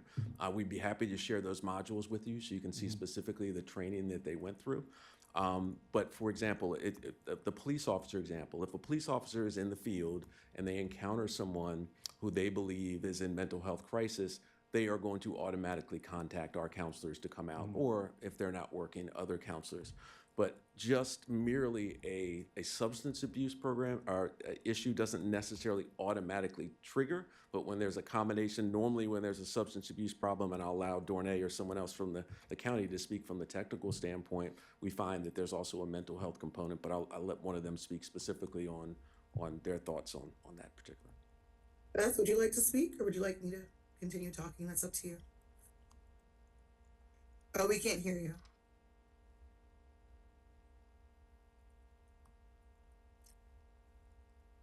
That's okay. I think her camera just froze. All right. So what we do, our mobile crisis outreach teams are a behavioral health response.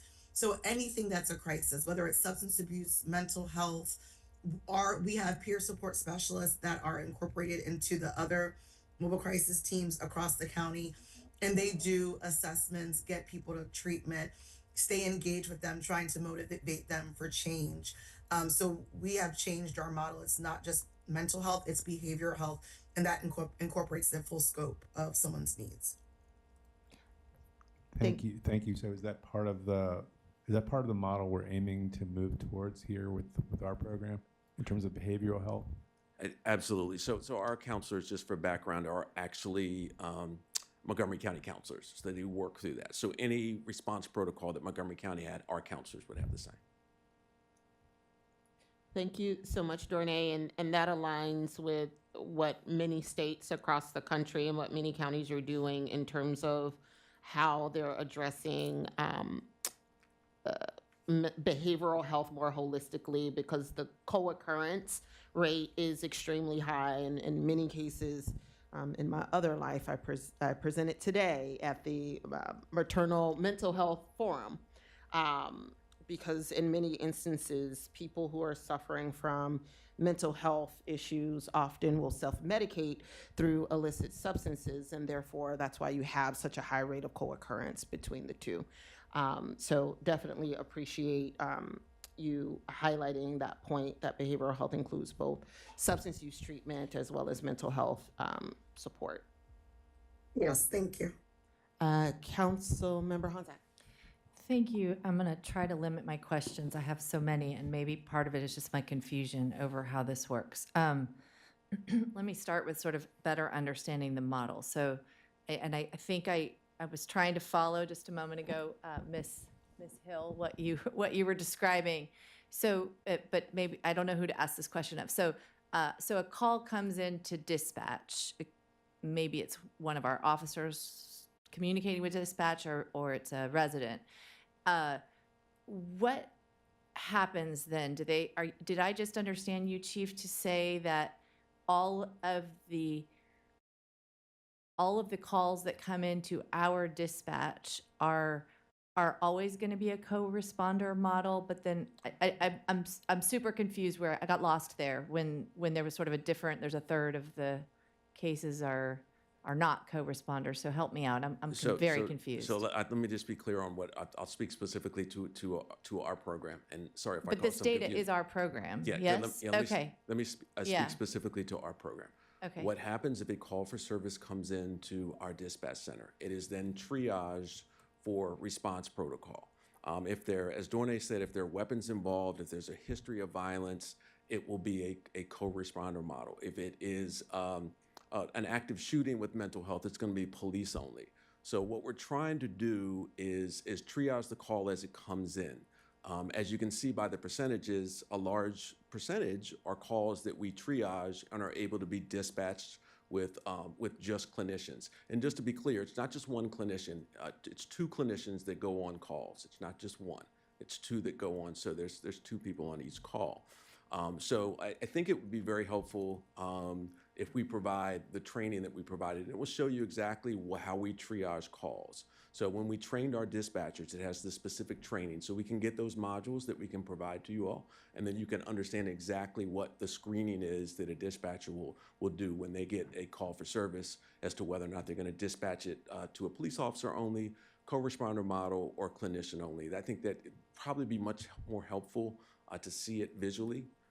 If that that makes more sense. I found the decision trees to be a little confusing about sort of who's talking, who's deciding what. But assuming we're usually talking about dispatch and the way that calls come in, I'm just confused about why. For a second there, I heard you say, "Oh, all of our calls are co-responder." Can you? When I What was did you referring to mean? that, not all of our calls, I was under the impression the former response model by the county was that for any call for service involving a clinician, a police officer had to accompany them on a police call. It appears that that has now been adjusted, and they don't have that But same. what does the county have to do with our dispatch? Because don't all 911 calls come into our local dispatch? Just for clarification, the question was pertaining about the percentage of calls. I thought Councilmember Westlake was asking about the percentage of calls that could be diverted to a co-responder model or a clinician-only model. And I was responding specifically to my understanding of what the county model was, not our model, if that makes sense.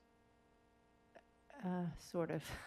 Am I the only one who's lost here? So the question that was raised Yeah. was whether or not the split that you see here on the screen Right. in terms of the proportion of the responses that are clinician only versus co-responder, whether or not that aligns with the county. And what the chief was saying was, oh no, they have a co-responder model only. But what Dornay explained was that actually no, they Oh, do okay. I have thought a it was in mix. reference to our own department. Okay, no, No. so so I just want to make sure that this data is really our department.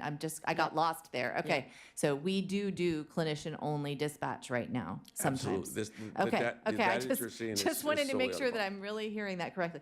Okay, so, and if that's the case, I guess I wonder if you could speak just a little bit. I know this is very early days, but are you seeing a pause a little bit in just kind of, I guess I had always understood that when we did a dispatch, that pretty quickly, because these calls happen very fast, sort of all three arms generally go out on a call, ambulance, fire, and police. And maybe I'm wrong about that, but that's not how that works. So they have time to kind of make that clarity and just go clinician only without an additional pause being added? I guess that's an interesting question to me. Or do we know yet? All of these questions are traditionally asked on all calls for service. Are weapons Okay. involved? That's your traditional questions that we ask. Before the service request gets Absolutely. pressed. I mean, Okay. they may be, before we Okay. dispatch a call for service, whether it be a domestic violence call, we're going to ask, are weapons Okay. involved? We're going to ask, is alcohol and are drugs I see. involved? Those are traditional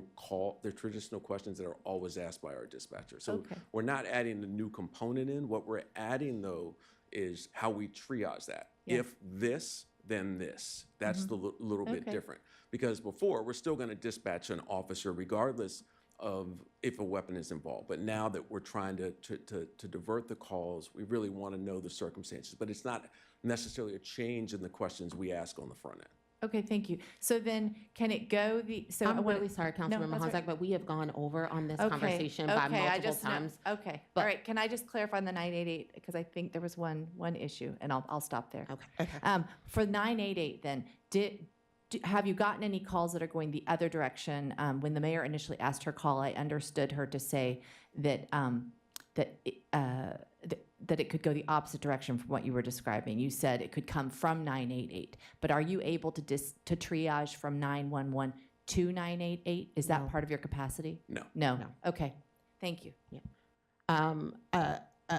Councilmember Landman, I see your hand, but I want to get Councilmember Gilbert, and then we're going to have to move on, if that's okay. Is this a follow-up question? It is. Can it be one single question, very quick? Yes, one single question. This pilot was supposed to be unique in that we would have the two mental health clinicians respond, and that was going to differentiate it from the county program. So what Ms. Hill told us tonight seems like a significant change, and I just wanted clarification on that because, I mean, I'm interested to know the county is now doing that, but does that signal a change in the initial plan for the pilot, which I thought we were the only ones piloting the two clinicians? So that could be a mistake on my part. That's my question, to understand that better. I don't know what the county policy currently is. It was my understanding as of recently that it was a police officer was required. Dornay or someone can touch on what their response protocol is. What we're trying to do in this program, as I said earlier, is with this specific pilot, literally come up with a triage program so we can understand how many calls can be diverted, so police do not need to be involved. There's less stigma in the mental health response protocol. So we're still doing that regardless of what the county is going to do. We were hopeful that our data would be able to be provided to the county for a county-wide model. We're still going to provide that information, but I can't speak specifically because I'm not fully aware of what the current county response model is. It seems like it has changed from what my understanding of it was. Okay. And Ms. Hill, is there a follow-up to that point?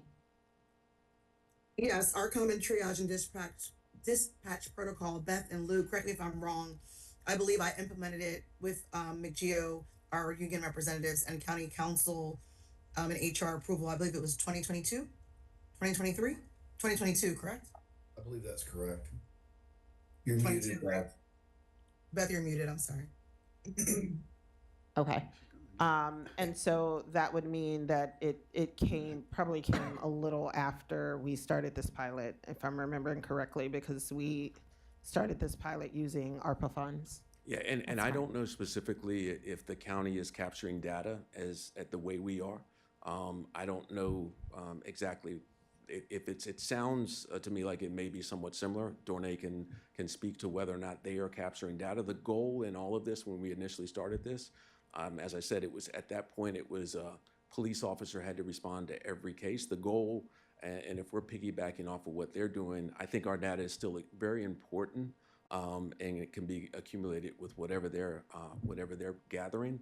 And Dornay can speak specifically to you if they're gathering the same data we are, and so on and so forth. I think it will be useful. Again, we've gone over on this conversation. I want to give Councilmember Gilbert his opportunity. I think it would be really helpful for staff to have some communications with the county staff to just make sure that everyone's on the same page in terms of data that's being collected in the city, ways in which it can be potentially modified, as well as how it aligns with the county's protocol current and what we knew their protocols were at the time in which we started this project, just to ensure that we're all speaking the same language and we end up with data that could be very useful for not just the city in management of mental health services, behavioral health services across the city, but also as it relates to informing the county. Councilmember Gilbert. Thanks, Mayor. I was going to ask this question for clarification to make sure my colleagues were aware, but since I've been gone so long, I'm not even sure.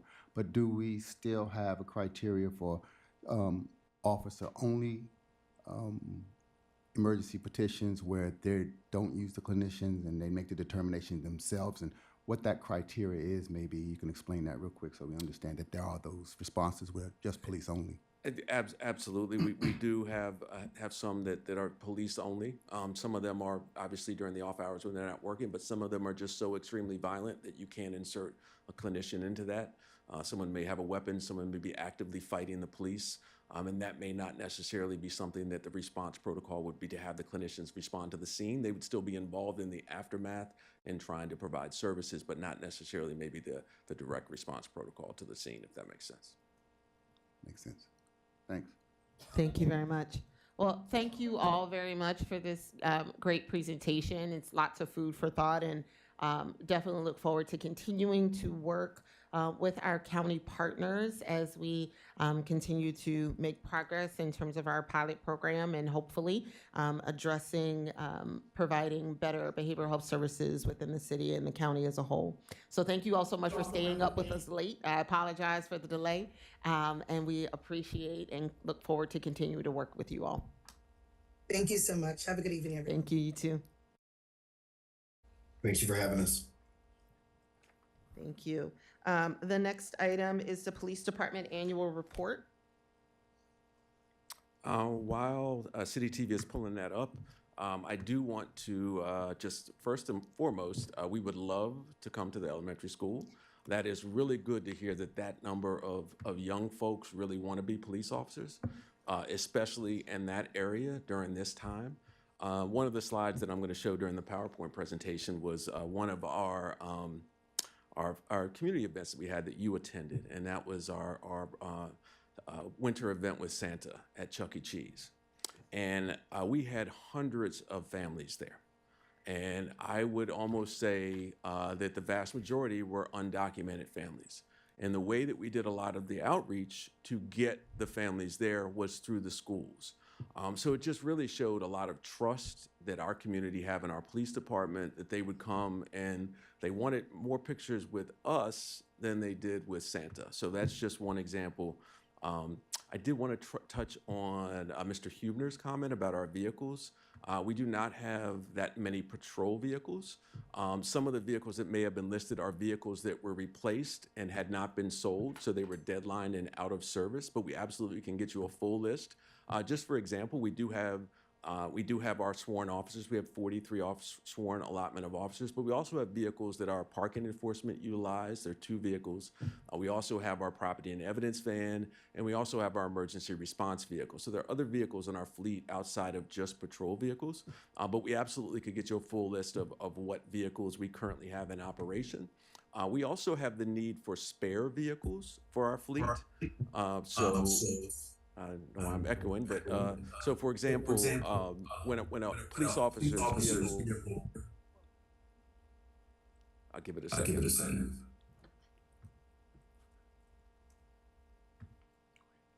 When a police officer's vehicle goes down for service, we need to have backup vehicles to be utilized. And that happens a lot, whether or not it's PM service, whether or not it's an accident. So we don't just have just the exact number of cars. We want to have extras for spares for the officers to utilize. But we'd be more than happy to provide. I think there's a briefing on the ERR and vehicle replacement. I want to say it is April 6th, but prior to that, we can give you a full list of the vehicles we actually have, the ones that have been deadline. Last year, we replaced a lot of vehicles, so we had a lot of vehicles that were still sitting on the lot that hadn't been sold. A lot of them have, but we just want to specifically, usually hovers in the mid-50 range about the number of vehicles we have for our entire fleet.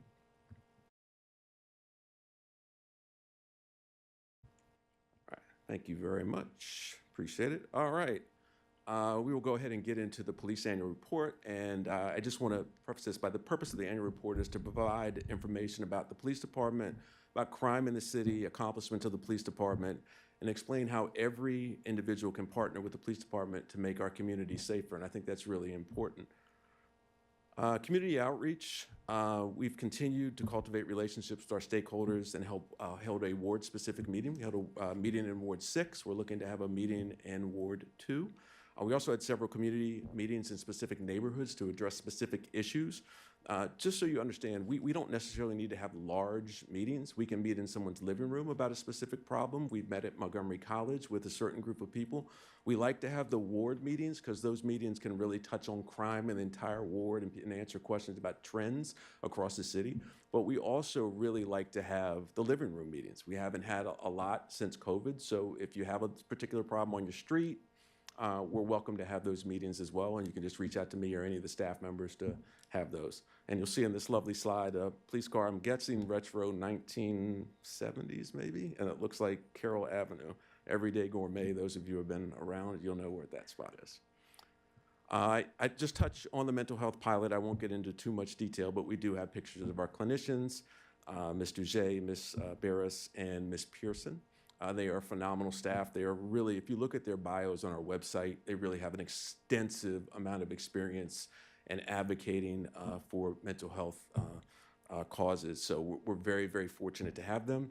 Ms. Pearson is our full-time clinician, and Ms. Duget and Ms. Barris they swap back and forth. And I just want to touch on staff diversity. I think that's really, really important. We have a picture of Ms. Joyce there doesn't have her new hip, but she looks great. Our department is extremely diverse. We speak 6 different languages. Almost 40% of our police department are fluent in Spanish. We have officers that speak Amharic, Russian, and a bunch of other languages. I think it's really important that the department is reflective of the community in which we serve. And I say this every time, it's just not about the diversity, it's about the quality of the people that we're hiring. People that come here want to be here. They want to be in the city of Tacoma Park because they like what we're doing. Many of you know that we've also signed the 30 by 30 pledge. We were one of the first departments to do that. That is a pledge that we will have 30% of our sworn workforce be female officers by the year 2030. We are about 22% right now. I think 5 of our last 8 police officers that were hired were female officers. And you'll see in the picture Officer Sims. You also see our Officer of the Year, Officer Ayala, and our civilian staff Person of the Year, Demetrius White. And like I say, community policing is what the cornerstone of what we do. We can't do what we do. We can't be successful without the collaborative problem solving of all of you. It is a collaborative effort. We are guardians. We are partners with the community. It is not the police against the community. It's us as one team. You can see some of our crossing guards and some of our civilian staff. It's really important. When we have these community events, you'll notice that it's all of our staff there. If you come to National Night Out, you'll see everyone from our dispatchers to the chief of police to our crossing guards. We really want everyone to know our community members. And I'll get into the crime in the city of Tacoma Park. I am very pleased to report that we had a 51% decrease in crime in the city last year. And I do want to caution the percentages because we have very low crime in the city. So I just want to give a comparison of the number of Part 1 crimes. And Part 1 crimes are the serious crimes: assaults, burglaries, larcenies, murders, etc. So the comparison is we had 664 Part 1 crimes reported in 2025 compared to about 1,300 in 2024. The decrease was mainly attributed to a reduction in larcenies, a reduction in burglaries, which were burglaries were reduced by, I think, 56%, larcenies by 76%, and I'll get into some of the larceny reasons later on, and they're called Walgreens. Ward 6 saw the most significant reduction in crime, once again, Walgreens, with 74% reduction. The largest reduction, again, was with larcenies that went down from over 1,000 to 481 in 2025. Many of these larcenies were related to the Walgreens, and that was a perfect example of a partnership between the police department, city officials, and our business owners. Many of you know we had repetitive problems at that Walgreens. We would answer 4, 5, 6 calls for service a day at that particular Walgreens. With a partnership from the then ward council member, the mayor, the city manager, and the police department, we were able to meet with Walgreens officials and get them to do one simple solution, and that was provide armed security at that location. Since that has been done, we have seen a drastic reduction in the number of thefts directly, or number of incidents. It wasn't just thefts, it was also violent incidents that occurred there. We had an employee that was struck with a fire extinguisher. There was just a kind of a cesspool of crime around that area, and it was resolved by simply hiring a security officer. That was a successful partnership. Getting specifically into breakdown by percentages, this is pretty traditional from year to year. Ward 1 was about 14% of the overall crime in the city. Ward 2 was about 20%. Ward 3 at about 22%. And Ward 4 and 5 at 4 and 5% respectively. I didn't make that up. Those numbers just happen to align with the ward. And then Ward 6, which is normally up in the 40s or 50s, is at 35%. Traditionally, Wards 4 and 5 have always had the lower crime numbers, and that's pretty much consistent. Getting specifically into Ward 1. Ward 1, as I said, accounts for 14% of the crime in the city. There was a 13% increase in Ward 1. In comparison, there were 82 Part 1 crimes reported in Ward 1 in 2024, as opposed to 92 in 2025. The increase was mainly related to theft from autos that went from 30 to 55. We saw a large increase in theft from autos in that particular area. And I'm not really sure why. That area obviously abuts DC and Silver Spring. We allocated a lot of resources as a result of this, and we saw the numbers come down. Ward 2 accounts for 20% of the crime. This would be a comparison, accounts for 20. There were 204 Part 1 reported crimes in Ward 2 in 2024 compared to 130 in 2025, which is a 20% decrease. Ward 2 in the past has seen increases in crime, so that's a good thing. The significant reduction was related to larcenies, which were reduced from 79 occurred in 2024 to 46 in 2005, or 2025, should I say. Burglaries, a lot of those were shed burglaries, which were reduced from 23 to 12. And then we saw auto thefts reduced and robberies reduced as well. Ward 3 accounts for 22% of the crime in the city. There was an 18% increase in Part 1 crimes in Ward 3. I won't go into the numbers, but the increase was related mainly, again, to theft from autos. We saw a lot along the DC line in areas that abutted other jurisdictions, and those went from 40 to 74.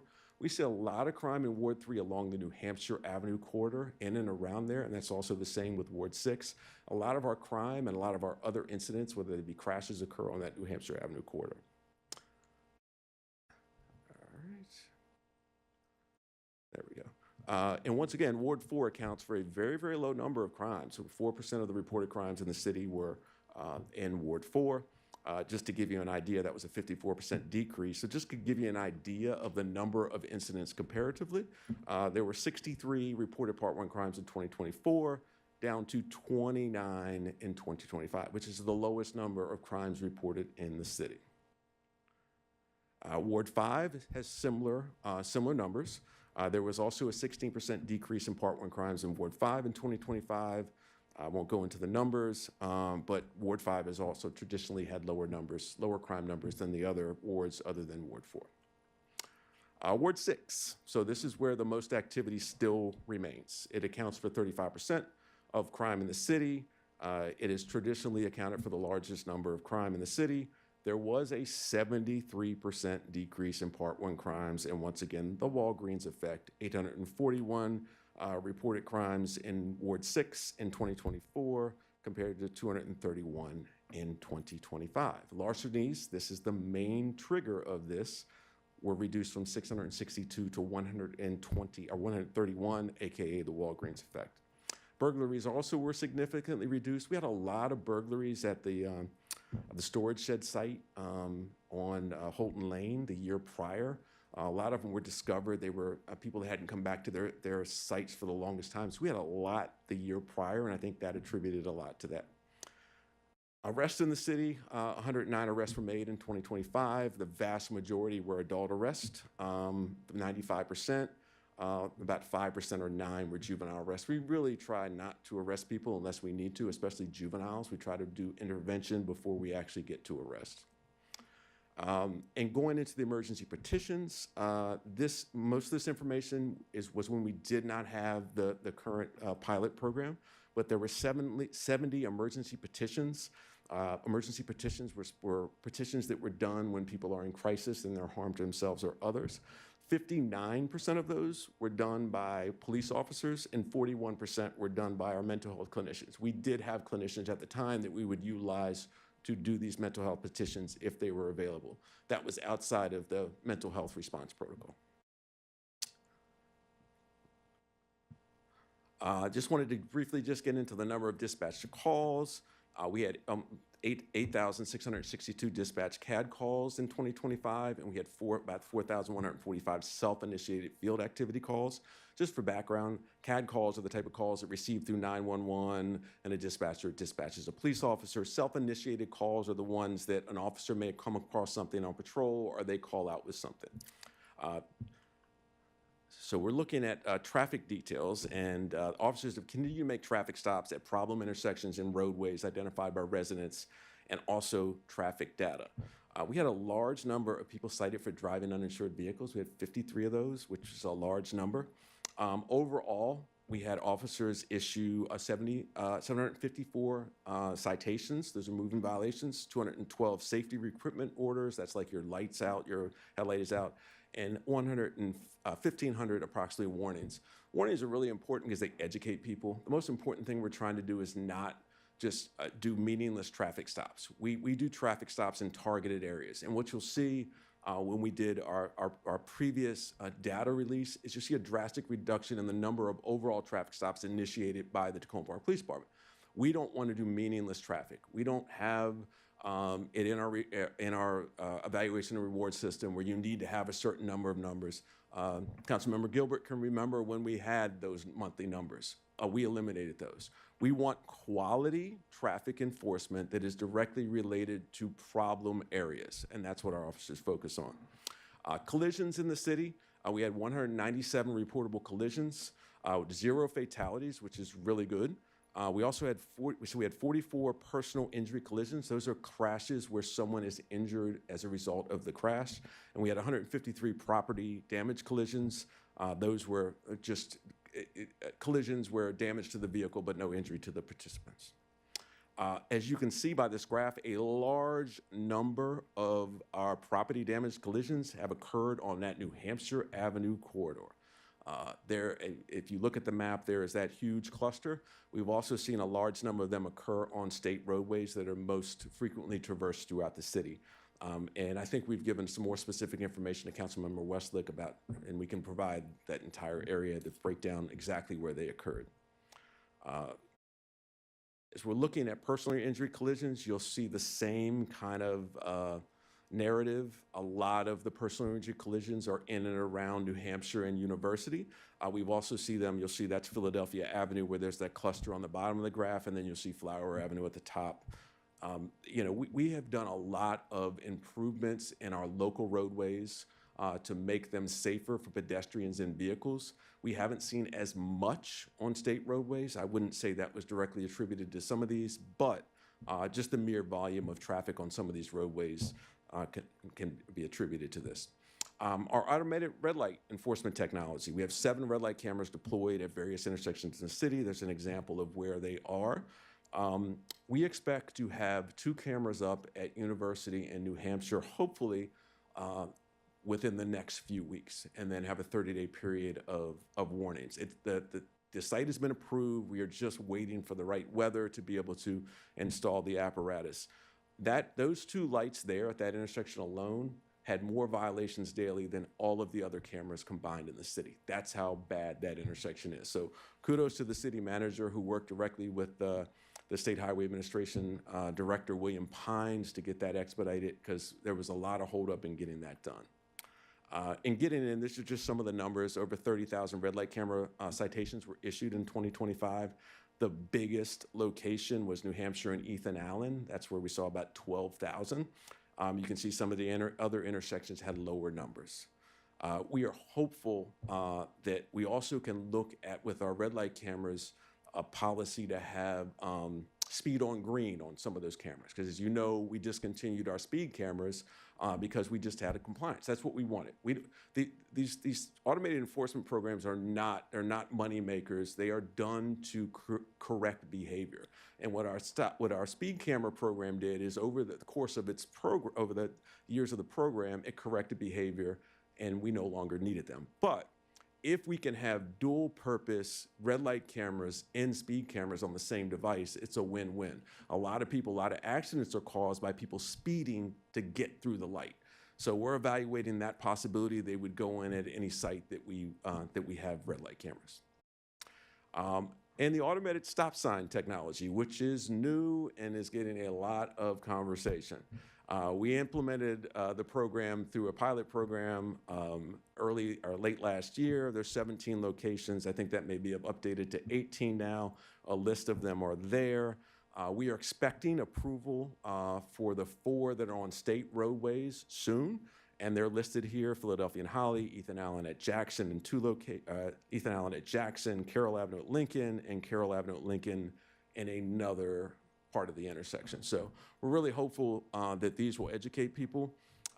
There's been a lot of talk on it. I had Kathy Plevy, our public information officer, put out more information on that because there are a lot of questions. If you have any questions, please go to our website. There was a community forum which we had, which was very informative, but there's also a lot of information on the program. We expect to give an update to council hopefully in late May or early June, just on an update on the program. I wanted to touch on some of our new staff. You'll see the faces. We hired 5 new police officers in 2025. Officers Pena, Brownlee, Lopez, De Los Santos, and Lazama. We also hired 3 crossing guards, Ms. Davis, Mr. Navarez, and Mr. Mitchum. You'll probably see them around.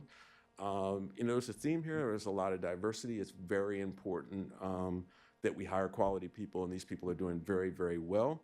I will say that back when we had a cadet program, Officer De Los Santos was one of those cadets. So, all right, and retirements. We lost Lieutenant Joseph Butler after 27 years of service. He was a phenomenal individual, and we also lost one of our captains, Michelle Holmes, who also had 37 years experience. So you're talking about combined over 60 years of experience walking out the door.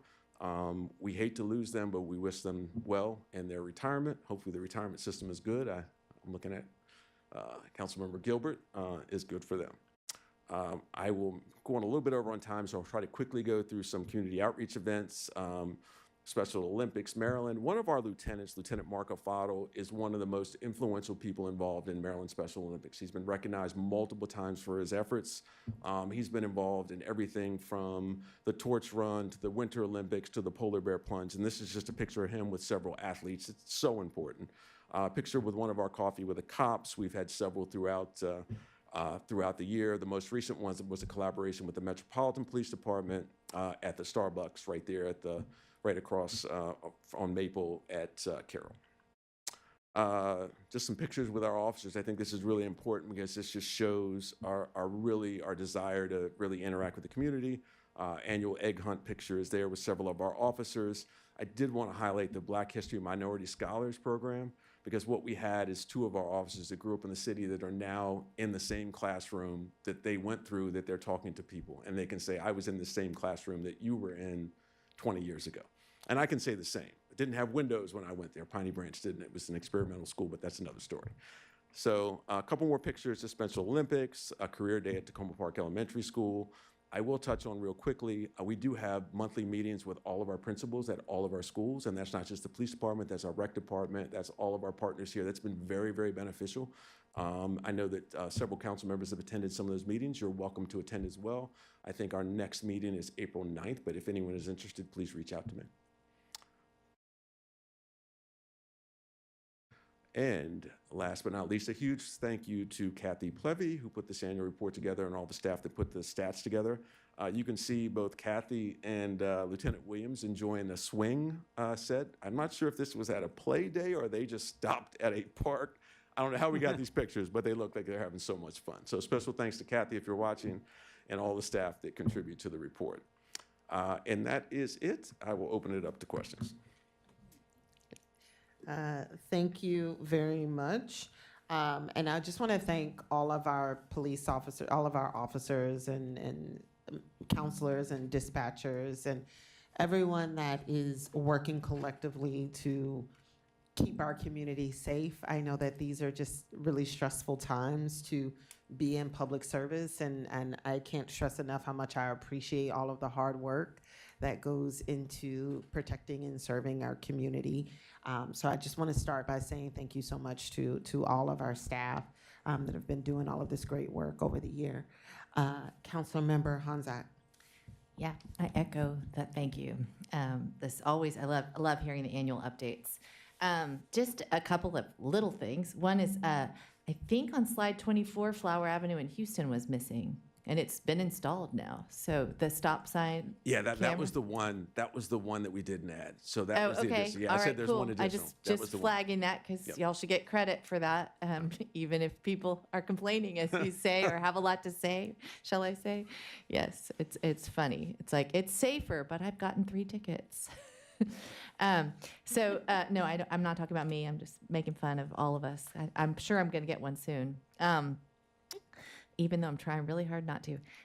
And could you verify on the principal meetings? Do you know now? Are y'all able to invite the Rolling Terrace or the Silver Spring International Middle School principals sometimes, at least, when and Yeah. if relevant, particularly in light of some of our latest immigration related issues? I will check with Mark to confirm that. But If you I believe could, so. if you could Absolutely. send me an email, I know that has been something on my mind for a long time. Absolutely. Okay, and then I would love to see you guys at Essex House. If you're doing community meetings, there are so many kids in that building who have told me they want to be police officers when they grow up, and they loved having you there. So if I can, I'm putting a plug. And then last thing is, I'm wondering, you said the Walgreens effect. It's so amazing and wonderful to see the change that has happened, a decrease in crime, and I'm sure that indeed a lot of that is the Walgreens effect. Do we, though, have any ability to kind of look a little bit into the data, to look really specifically at some of the numbers, to see if by any chance some of the decrease that we might be seeing in some places could be due to fear of reporting? Because I believe that that's really real. And I don't think it would just be specific to Ward 6, but it could account for, we always have a lower crime rate in Ward 5 anyway, but I definitely would think it would be relevant in Ward 5 and Ward 6 in particular. I think just for background, crime is down across the country. It's not just here. I do think there is obviously that impact across the country by people, and that was the biggest concern, is that people Right. would not report crimes. I do think that the vast majority of people that understand our police department will still call us.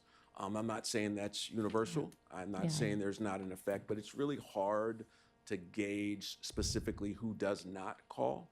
But what we really want to continue to do is have the events like at the Chuck E. Cheese and continue to put out statements supporting all of our residents, documented or not. So continuing to be very public, not only from my platform, but also from the elected officials and all city government.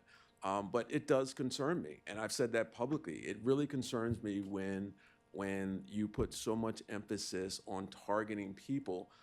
So if I'm a victim of a theft from auto, I may not report it. Or worse, if I'm a victim of child abuse, I may not report it. So it's definitely a concern, and I think that it's something that we as police chiefs that are not necessarily in step with what is being done aggressively from the federal level have said multiple times. So we keep on echoing in that. I wish there was a way to better define the impact, and I'm not sure that we really can accurately gauge that. Okay, I just wondered if maybe if we were to be able to look at the Walgreens data from last year, even in raw numbers, and maybe just see what the differential might be, just knowing how many reports came from Walgreens in the prior year before the security. If we just took a look at that, it'd be an interesting number to see what that differential could look like. It wouldn't be absolute, but just an idea.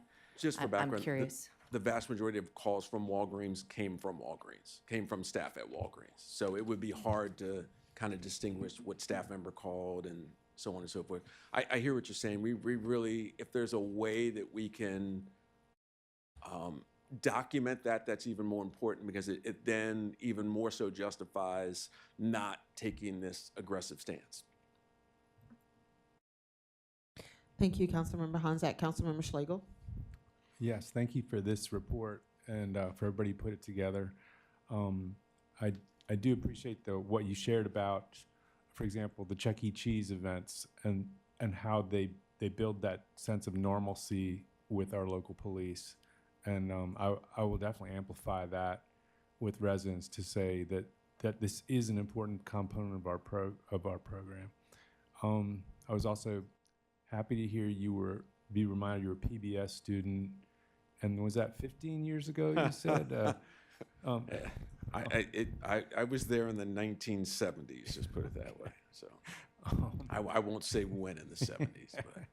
But. I did have one question about the option to issue an e-citation or a warning. It was interesting that the numbers that the e-citations were just about half of the warnings. But how does the department train and guard against implicit bias of one kind or another, where officers might say, well, I let this sort of person off, and this person I actually cite them, because we want to make sure things are equitable and fair.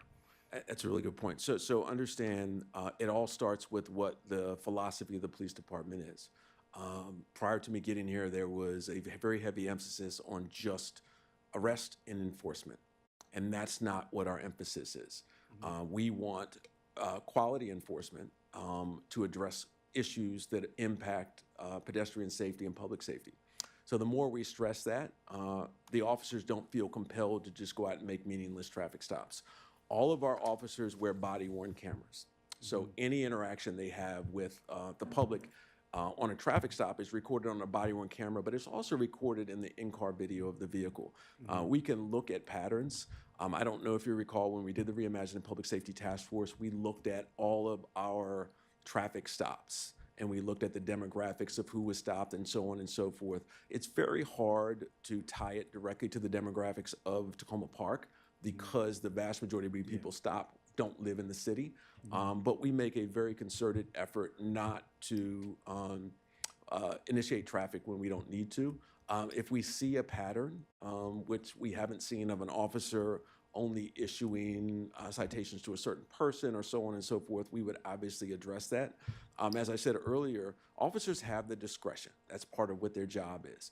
The most important thing in this traffic stop is to educate people so they do not repeat the behavior. And that's done best through a citation, because a lot of times when we stop someone, we can see how many times they've been stopped previously so if they've been stopped 5 times for speeding and they've gotten warnings every time, it's probably time for a citation. So that factors in. So it's more about what the situation is than the color of someone's skin. But that also goes to why we're trying to get all this automated enforcement. If we have automated enforcement, whether it be stop sign, red light, speed on green, it takes away from the need for an officer to interact. It takes away from all of that implicit bias. So the more we can do that, I think, as a force multiplier, the better. But I'm very confident that we do not have officers here that are number one, signaling someone out or disproportionately issuing citations to a certain demographic. If we ever had that, we would absolutely address that swiftly.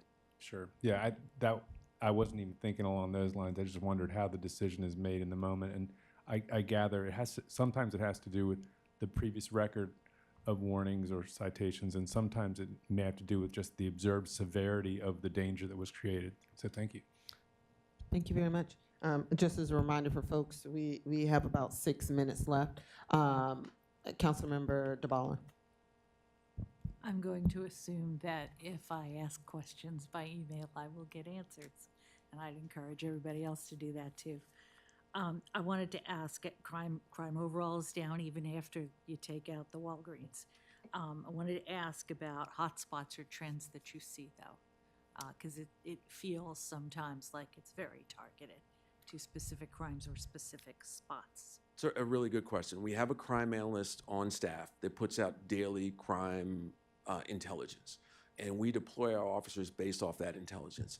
If we're looking at hotspots, the biggest areas of concern would be the theft from autos in Ward 3 and Ward 1, because we've seen that increase, and that caused an increase to the crime in Ward 1. So when we analyze the data, we look at hotspots and where we need to deploy officers. So for example, if we have a string, when we had this string of shed burglaries over in your ward, we deployed staff to that area. We were able to make an arrest. So data is really important. We are a data-driven response kind of protocol. We know areas where we always have high visibility, whether or not that be Old Town, whether or not that be Tacoma Langley Crossroads. We always have high visibility there, but we also deploy resources, and that's not only to address criminal issues, that's also to address traffic issues, whether it be a lot of collisions or citizen complaints or so on and so forth. So yeah, it's hotspots. The biggest hotspots right now are the theft from autos that are of concern. And the underreporting. A lot of times we'll hear from people that, I saw someone break in a car, but I didn't want to report it. So I want to encourage anyone that's watching, please encourage people to report crime. As I've said multiple times, we don't have an accurate overview of trends if we don't have accurate information. So if there have been 10 theft from autos along Houston Avenue, but only 2 are reported, we're not going to get an accurate overview of the number. So please, please, please, you're not inconveniencing us. Please, if you are a victim of a crime, please report it. And my second question is the data request, which you would have to do after tonight. So stop sign cameras are new. I understand the numbers of citations are large and make some of these other large numbers look kind of small. I'd appreciate it if you could give us just a sampling of early reporting. Thank you. Absolutely. And the goal, usually on the initial, what we've seen from the program in Prince George's County is the initial program, the initial months, there is a large percentage of violations, and then they are drastically reduced over time. So when we're doing our estimates for revenue, we look at a 70% reduction from day one to almost 9 months in. So we're hopeful we'll see that, but we absolutely can give you the numbers up to date. Thank you, Councilmember DeBala. Councilmember Landman.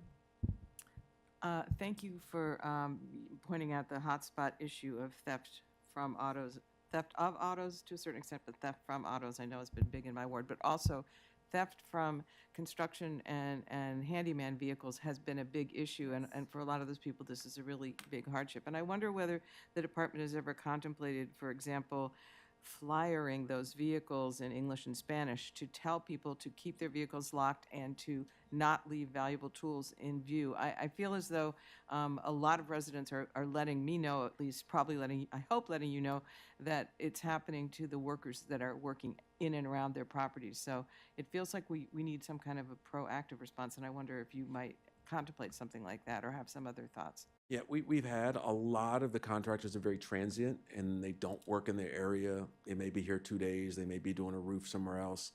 We try to educate them as much as possible. Kathy Plevier, PIO, always puts out information to at least the residents here, but it's more difficult for individuals that don't live in the city and that come into the city.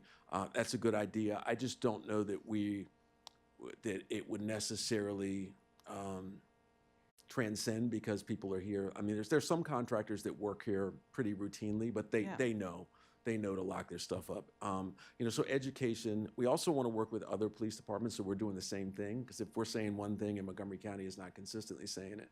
So I think it's a collaboration across the board with our partners with COG to just kind of do all of this educational outreach in every jurisdiction. So if I work in Tacoma Park, but I live in Mount Rainier, I'm getting the same message about secure my belongings and so on and so forth. It's more difficult with people working because you want to be able to quickly get in your van and take your chainsaw out or whatever it may be, but that will definitely, it's something we can look into. May I ask one quick other question, which is, I wonder if you could just, for the vast viewing audience that's with us tonight, talk about what people who are flagging concerns about their particular stop sign camera tickets, if they want to appeal to the city people who are doing the reviewing, what ought they to do? If you have a way for that first line appeal to occur that you could share with people. All of the information is clearly stated on the violation they have. For the sake of time, I just encourage anyone that receives a violation to read it. It's very clear on what they need to do if they want to appeal a violation. Okay, thank you, Councilmember Landman. Councilmember Westlake. I have one quick question, and if it's not a quick answer, I'll put it in an email. But I'm looking at the personal injury collision map on slide 21, and I'm drawn to the fact that there are many on top of each other right around on New Hampshire, around Sligo Creek and Glenside and Erskine. And my question is, because I know it still only represents a handful of specific accidents, but do you know off the top of your head how much of that is more at the Glenside Erskine intersection or at Sligo Creek Parkway, or both? What we can do is provide specific information if you want that particular area. It's similar to what we provided. You may not have seen the background of what we provided for the stats. We can absolutely break it down, and it will tell you exactly where each one occurred. I think the information I sent you this afternoon had, there were 12 accidents, one occurred at Wildwood, so we can give that specific information. That's probably something that's better served by just giving you a graph, and you can see exactly where each particular, because it's hard when they're overlapped on something like that to understand exactly where it occurred. Thank you. Sure. Well, thank you again for all of the work that you all are doing. And one thing I will say, I know that we're hearing a lot about the stop sign cameras, but I have enjoyed some of the back and forth on the various listservs that is reminding us all of the driver's test that we took, many of us when we were teenagers, about where do you stop? Do you stop at the bar or do you stop at the stop sign? And what does it mean if you don't do it the right way? It means a ticket. So I too am expecting, because all of us are having to go back and remind ourselves of some of those rules of the road. I learned through DC's I paid $200 worth of tickets because their stop sign cameras are $100. So you get a violation, it's a $100 ticket. And I got 2 of them during a snowstorm a year or so ago. And I have learned I will never not stop at a bar again. Well, I can tell you, the jurisdictions in Prince George's County don't have a speed threshold. If you barely coast through, you're going to get a citation. So we have that 4 mile per hour grace, but still, you come to a complete stop and you got no doubt. Every time I come down Lincoln, coming to Maple, I am super aware. All of the intersections have signage that say stop sign automation. So just come to a complete stop and you have nothing to worry about. Yes.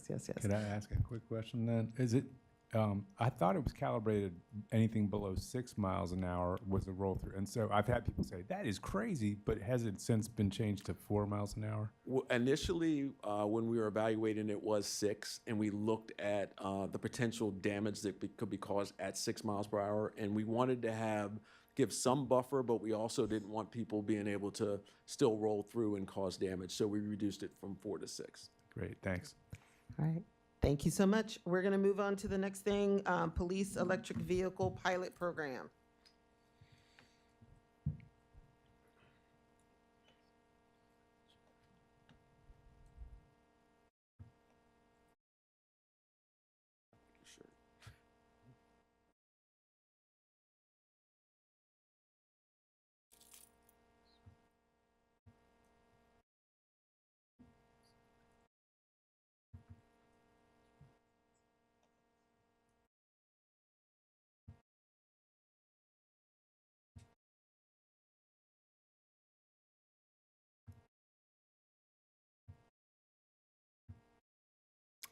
Thanks, sir. All right. So this is long overdue.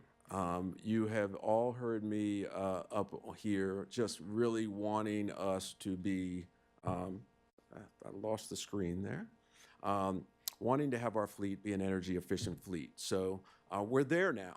We have the first vehicle, the Chevy EV, that is a pursuit rated vehicle. So the goal of this presentation is to provide you all with an overview of our proposed electric vehicle program. So So the topics we're going to cover are what agencies are evaluating the EV patrol vehicles, an overview of the vehicle that we are going to purchase, which is the Chevy Blazer EV pursuit rated vehicle, the lessons learned from peer agencies that we've heard from, our proposed pilot program, and environmental and fiscal considerations. So why test patrol EV vehicles? The police department is committed, as I said earlier, to improving the fleet while supporting the city's sustainability goals. The city priorities include climate change mitigation, zero net emissions by 2035, and energy efficiency and environmental stewardship. All of our patrol vehicles must be pursuit rated. Patrol vehicles must meet rigorous performance standards. This is the vehicles that our officers that are out patrolling the street, all of our marked vehicles, these are those vehicles. And what does that mean? It's related to a heavy-duty cooling system, larger alternators for all of the equipment, reinforced suspensions for the heavy usage, equipment integration for all of the equipment that we need, and reinforced electrical systems. These vehicles are engineered to handle the demands of police work and high-speed driving. That's what a pursuit-rated vehicle is. So the evolution of police patrol vehicles. Before 2020, gasoline pursuit vehicles were the only pursuit-rated vehicles. They were the only ones available. In 2020, Ford introduced the Ford Hybrid patrol vehicle, which was pursuit rated. As soon as that was available, we, the Tacoma Park Police, transitioned to that that hybrid patrol vehicle. We did have to deviate from the purchase of those hybrids, as you know, I think a couple years ago, because of the availability of those hybrid vehicles. We had to purchase some gas vehicles, but the vast majority and any of the vehicles that we bought since were the hybrid patrol vehicles, and we've had success with those. They've proven very successful. In 2024, Chevrolet introduced the Blazer EV patrol vehicle. And basically, it is a fully electric pursuit-rated patrol vehicle. It has been approved as a pursuit-rated vehicle through the Michigan State Police, who do most of the testing to certify pursuit rating. And some of the qualifications were 0 to 60 miles per hour in 5.17 seconds, 0 to 100 in 11 seconds, 60 to 100 within 135 feet, and that's the stopping ability. It is the first and only EV patrol-capable vehicle that was designated through the Michigan State Police as a pursuit-rated vehicle. And I really don't like the term pursuit-rated because people envision that of you're chasing a vehicle. It should be a patrol-rated vehicle. I think that's a better term, but that's what they call it, is pursuit-rated. And the charging range for the Chevy that we have seen is approximately 273 miles per charge. With a level 2 charging device, that's 52 miles added per hour. Level 3, the DC fast charging one, 73 miles added in 10 minutes, 141 miles added in 30 minutes. Typical patrol shifts use far less than the vehicle's total range. So we're hoping that they can get through an entire patrol shift without needing to be charged.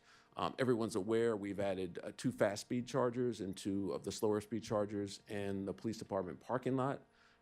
They are up and running. I'm driving an electric vehicle right now, the Nissan, and I'm able to charge at those charging stations. It takes me on average, about 50 minutes to fully charge the vehicle I have. And we evaluated some peer agencies and some of the information they had. You can find some extensive information about the peer agency information in the memo that was accompanying the council package. But we looked at agencies testing the Blazer, and those were Ann Arbor Police Department, very cold weather climate, Sterling Heights, Michigan, cold weather climate, Denver, also cold weather climate, Peel Regional in Canada, which is also a cold weather climate, which is really important. And most importantly, an agency really close to us, the Hyattsville City Police Department, which is, if you're looking for an apples-to-apples comparison of departments, that's pretty close. We have about the same number of officers. They have a larger geographic area, but basically same kind of patrol footprint.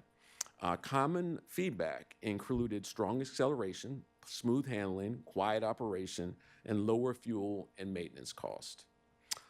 Some of the lessons learned from the other agencies, the common challenges identified were cold weather, reduced battery range with the cold weather. So it's really good that some of the agencies that are testing and evaluating are in cold weather climates. The charging infrastructure, requires adequate planning. Right now, we're trying to figure out what would be the best way to do that.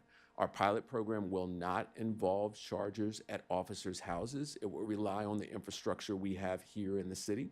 And that's why it's really good to have those charging stations at the police department. We may evaluate giving officers cards that they can use for charging stations outside of the city. But we're not at that point yet. The pilot program is only going to utilize the charging infrastructure that is here. I'll give you an example with my vehicle. I charged it on a Friday, and I don't drive that much, and I was able the whole weekend, the vehicle remained charged. So, and that's not even the Chevy Pursuit one that has more capabilities. That's a civilian model Nissan. The other thing is public charger reliability. We need to make sure that we have sufficient charging capabilities. So right now, we're going to have 2 of these electric vehicles. One is going to be in patrol, and one is going to be in our investigative section. We also have 2 vehicles in our parking enforcement. We also have a civilian vehicle that is being utilized right now. I'm driving it. So as we get more vehicles, we need to make sure we have the charging apparatus to be able to fully charge all these vehicles, especially when we have an entire shift now of 5 officers that all need to charge at the same time. So as we move forward and we start purchasing electric vehicles, we're going to need to make sure we have the apparatus here. Long-term durability of the vehicles is still being evaluated. Hyattsville did have to replace one of their batteries for one of their brand new vehicles. Fortunately, it was under warranty, but within the first 2 years of the program, they did have to replace that battery. Just something we're evaluating. So we're proposing a 12-month evaluation pilot, and the key elements obviously are, when we're talking about patrol, this is the patrol pilot. One Chevy EV assigned to patrol operations used in normal patrol duties. We're not going to alter the patrol duties. Some agencies have had electric vehicles, but they don't assign them patrol responsibilities. So you're not going to get a good idea of the actual charging capabilities and usage capabilities. Like I say, there'll be no operational changes to their patrol assignment. They will do exactly the same responsibilities as they would with a gas vehicle or a hybrid vehicle. Like I said earlier, the charging will primarily be at the city facility. We're confident we can do that considering we don't have 20 electric vehicles right now competing for 4 or 5 chargers. Local 400, who represents our police officers, has been consulted and supports the pilot.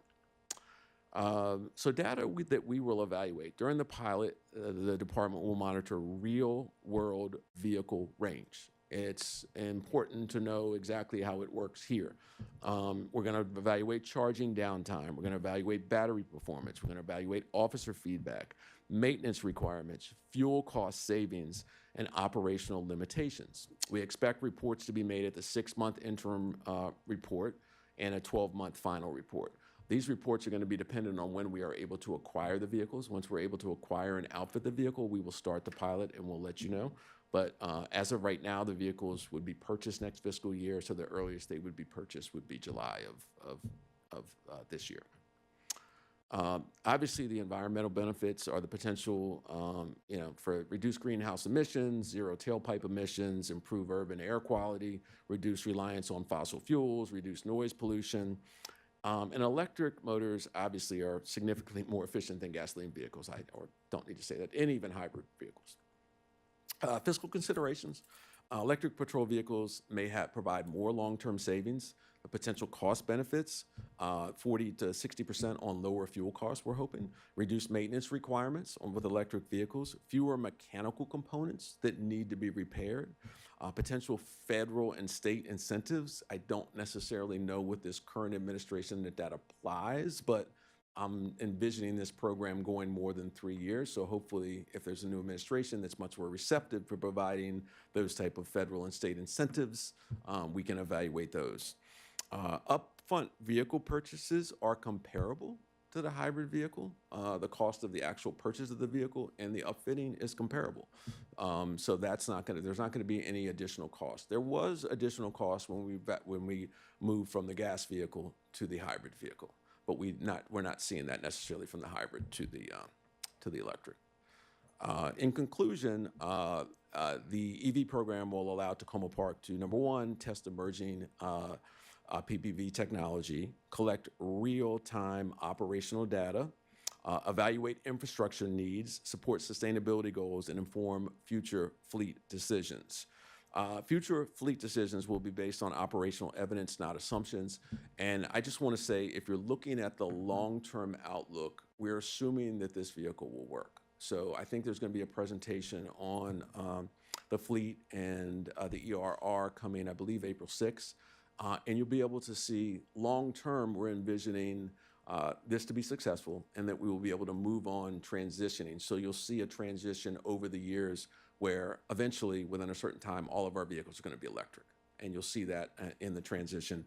Director Braithwaite will be able to give a direct overview of that. So the goal is to hopefully get there during that certain period of time. A lot of it will come from the test and evaluation. A lot of it is going to be, I'm pretty confident the vehicle is going to operate the way we want it to.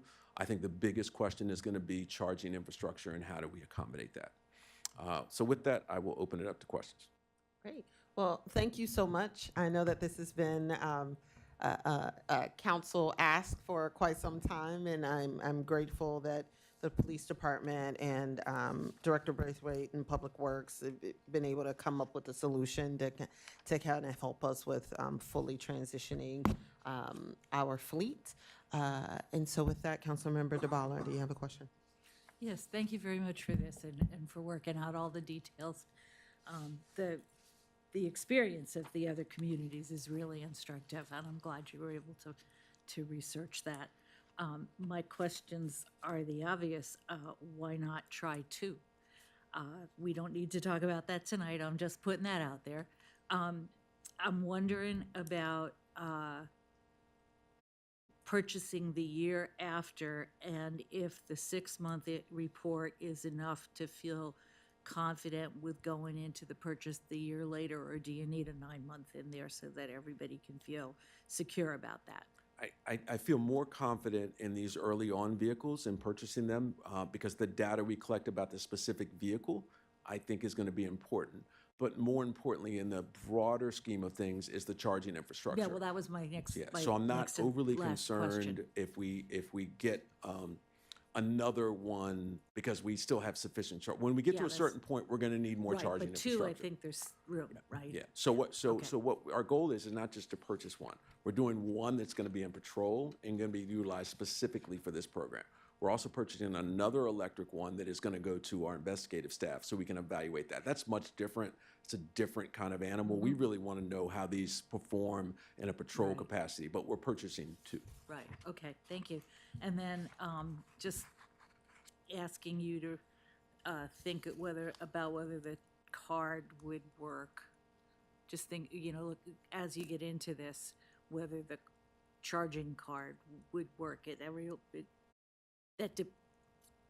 That relies on there being places you can go to do that, and that's we have Doleys, but a lot of other places don't have a Doleys. And it's my understanding Yeah. Doleys is shut down. That's what I was advised. That they no longer have the charging stations there. Oh, when did it? Okay, anyway, but thank you. Councilmember Lamon? Thank you, this was great. And I think it's great that you're preparing in a stepwise fashion to introduce these. I was surprised by what you said the savings were on fuel, that they were only 40 to 60%. So do you have a sense at this point of how much it costs to fully charge a vehicle versus filling it with gas? I mean, where does that number come from? I don't. That came from our Public Works Department. I don't, but I can get you an answer. I wouldn't know the ins and outs of that number, but we can get that from Keith Perry. He was the one that provided it. I'd like to see that. Absolutely. It seems like a high, I didn't think it was that expensive, but. And some of these numbers also come from other peer experiences with the vehicles. But we absolutely, I don't know how much exactly it would cost to charge it because I don't know. But we absolutely can provide that information. Okay, thank you very much. Councilmember Schlegel? I guess some of that would depend on how much of the power our city is generating from rooftops and things. So what we're actually paying out per kilowatt. I just was wondering, like, for the short term with limited charging capacity, has the department considered issuing early, assuming this pilot works out, issuing early purchases of EVs to officers who live fairly close to town or in town? Yeah, I mean, that's problematic too, because people, like one of the officers lives in the city is looking to buy a house. So we really want, the answer is yes, we've considered what we would purchase, where it would go to. We really want to get someone that lives outside of the city to do this test and evaluation. As we navigate towards getting them, obviously we're going to look at various. Right now we have, I think, 3 officers that either live in the city. We have one that his backyard is in the city, his house is in Prince George's. So we've looked at that. The goal is some of those people already have vehicles, so it's a matter of what needs to be replaced. Because as we purchase a new vehicle, we deadline another vehicle. So there's a kind of a cause and effect on how we do things. So we don't want to take a brand new vehicle that someone just got issued. And yeah, so there's a lot of different components that go into it. All right, seeing no more lights, thank you very much. All right, thank you. Have a Thank good you. evening. All right, we're going to move into our voting session this evening. The first item is the second reading ordinance amending Tacoma Park Code Chapter 8.16, sale of food and drink for the purpose of expanding the types of use agreements the city may use to effectuate the purposes of this chapter as they relate to outdoor cafes. Well done. Are there any changes to this item to report?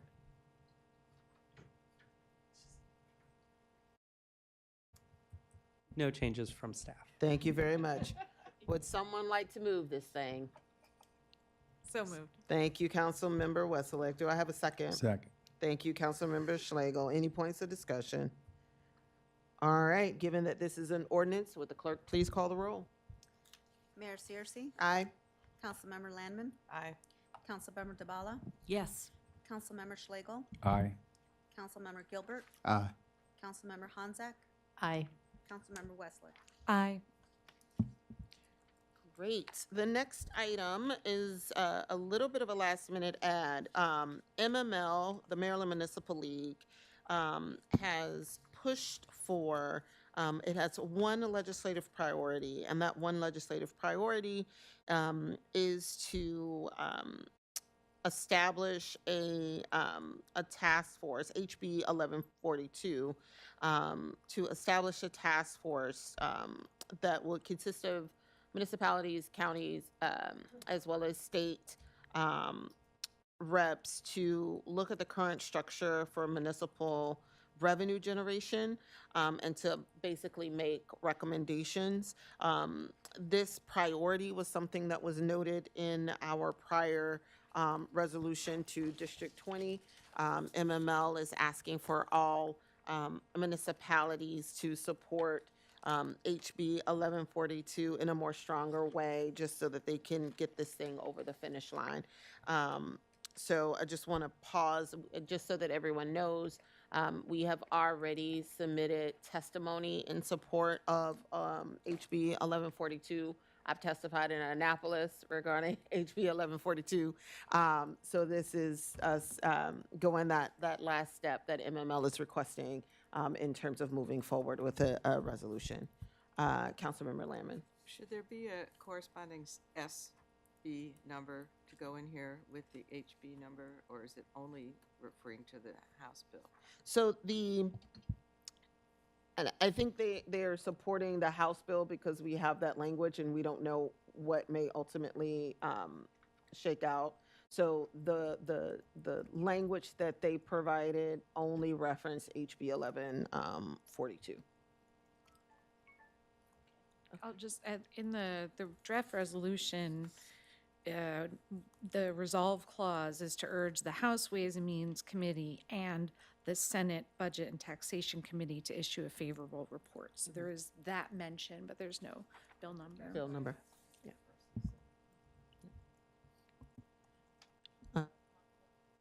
Councilmember Schlegel, did you have a question?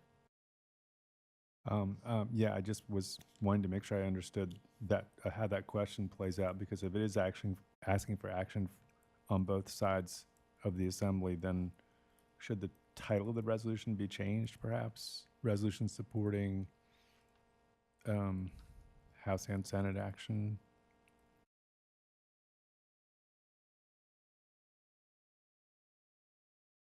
Yeah, I will say that there was a draft resolution that was submitted.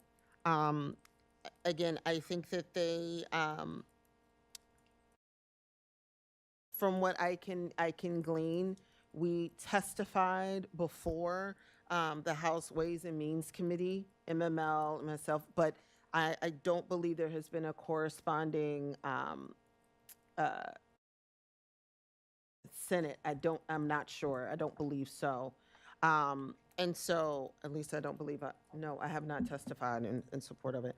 So, so I think that is why there's explicit language regarding HB 1142 is mentioned in terms of the specific bill language, moving forward with House Ways and Means. And I'm not exactly sure if there would be a corresponding Senate bill, or if it's at this point, given it's so close to crossover, that is just about having the budgetary arms, the House Ways and Means and the Senate Budget and Taxation Committee to review what is HB 1142.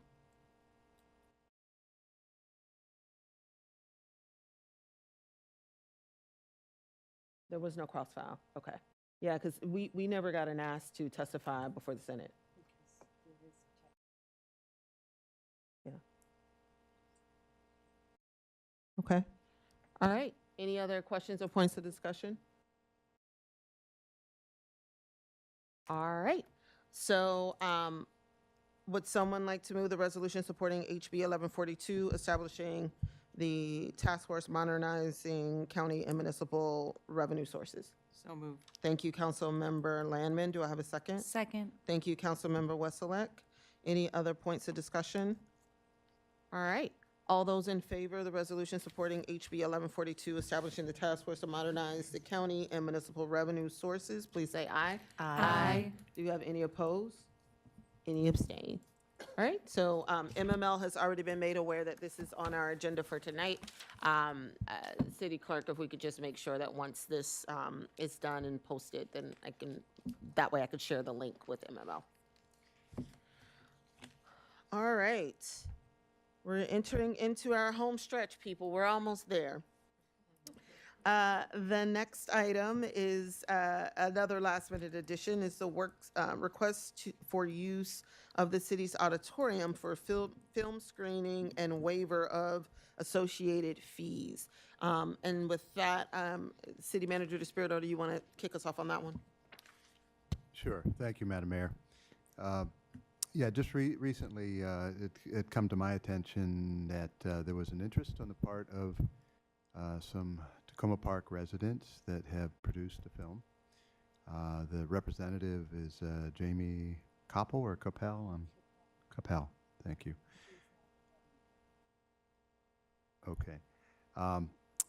She had initially made a contact with a council member for request of use of the city auditorium for the screening of a film. And according to the production website, it refers to firsthand migrant testimonies, investigative trips to Mexico, and so forth.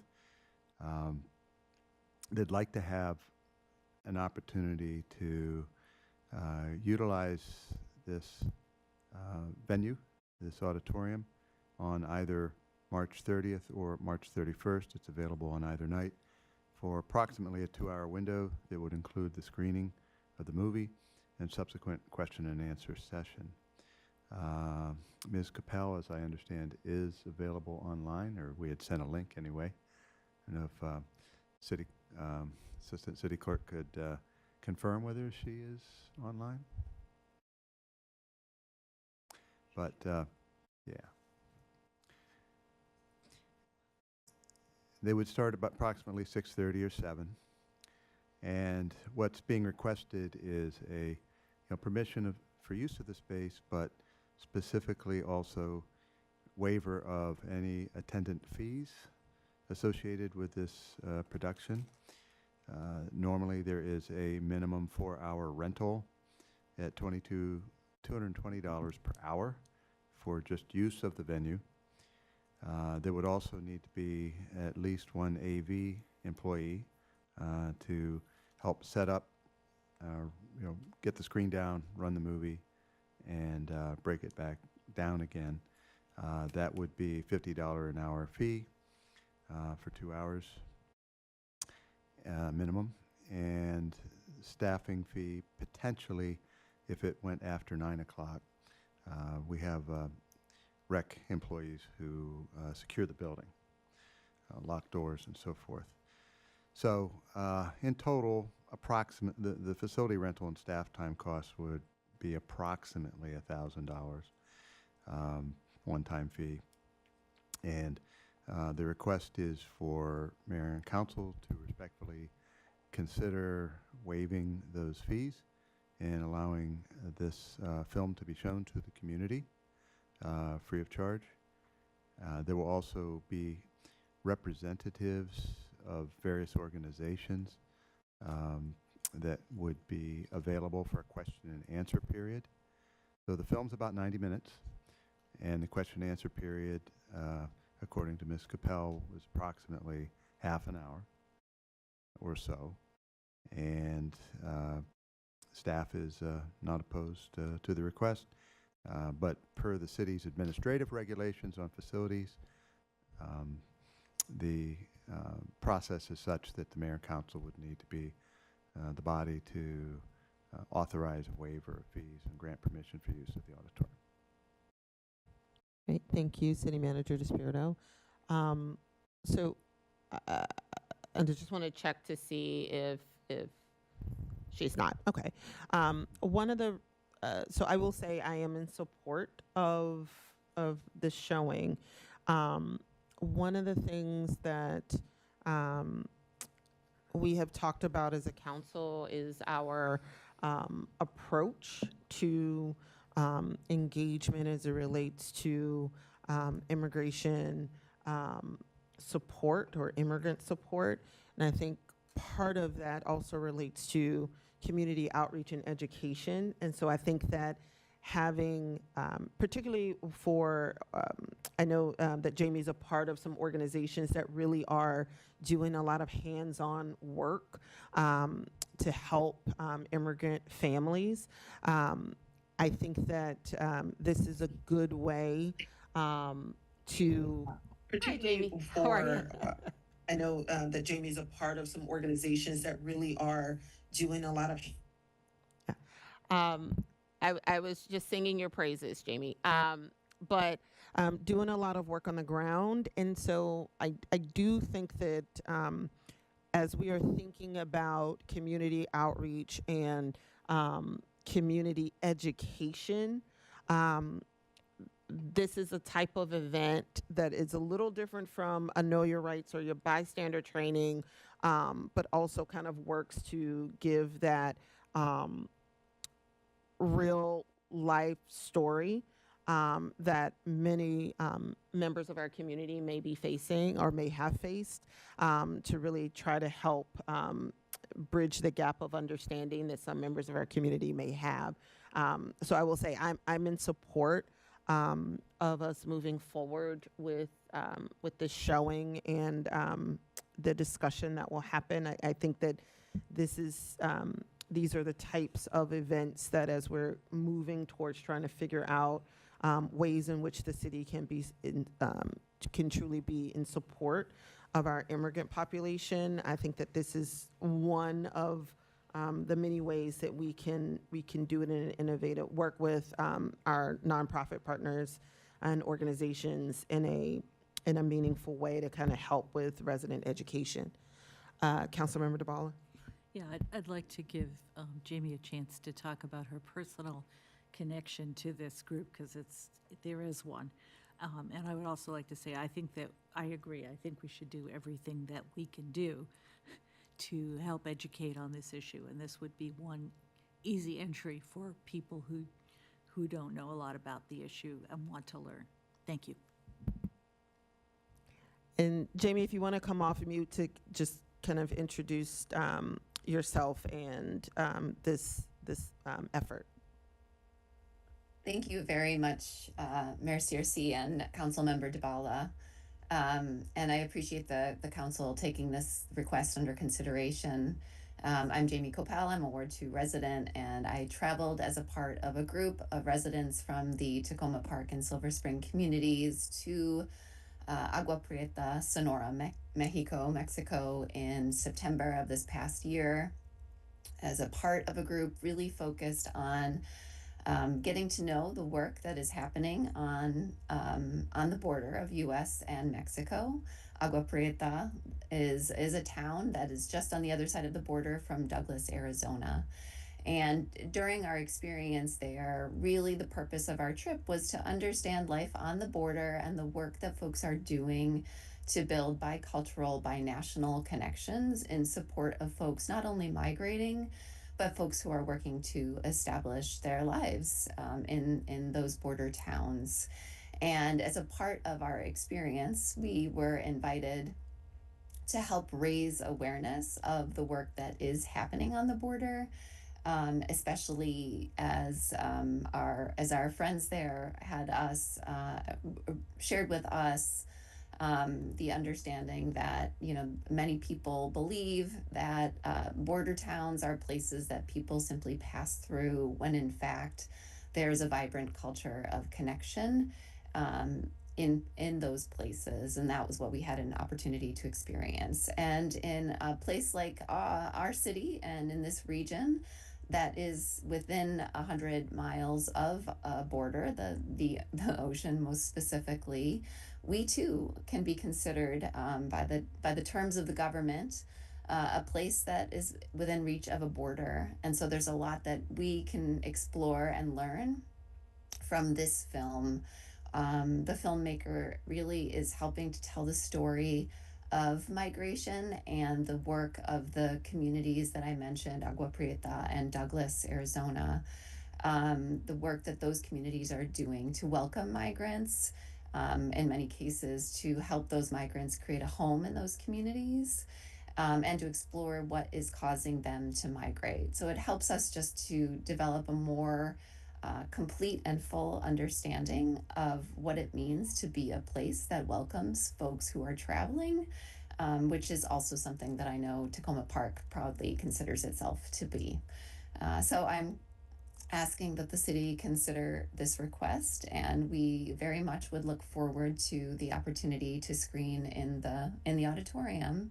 The we, just very briefly, is, again, as I mentioned, a group of citizens. We are not ourselves an organization. We are a group of citizens, but we would be joined at the screening by folks who represent one of the organizations, the Centro Atención de Migración Exodus, one of the migrant shelters that is based in Agua Prieta. They will be here for the film screening. These are folks who are featured in the film that we hope to show.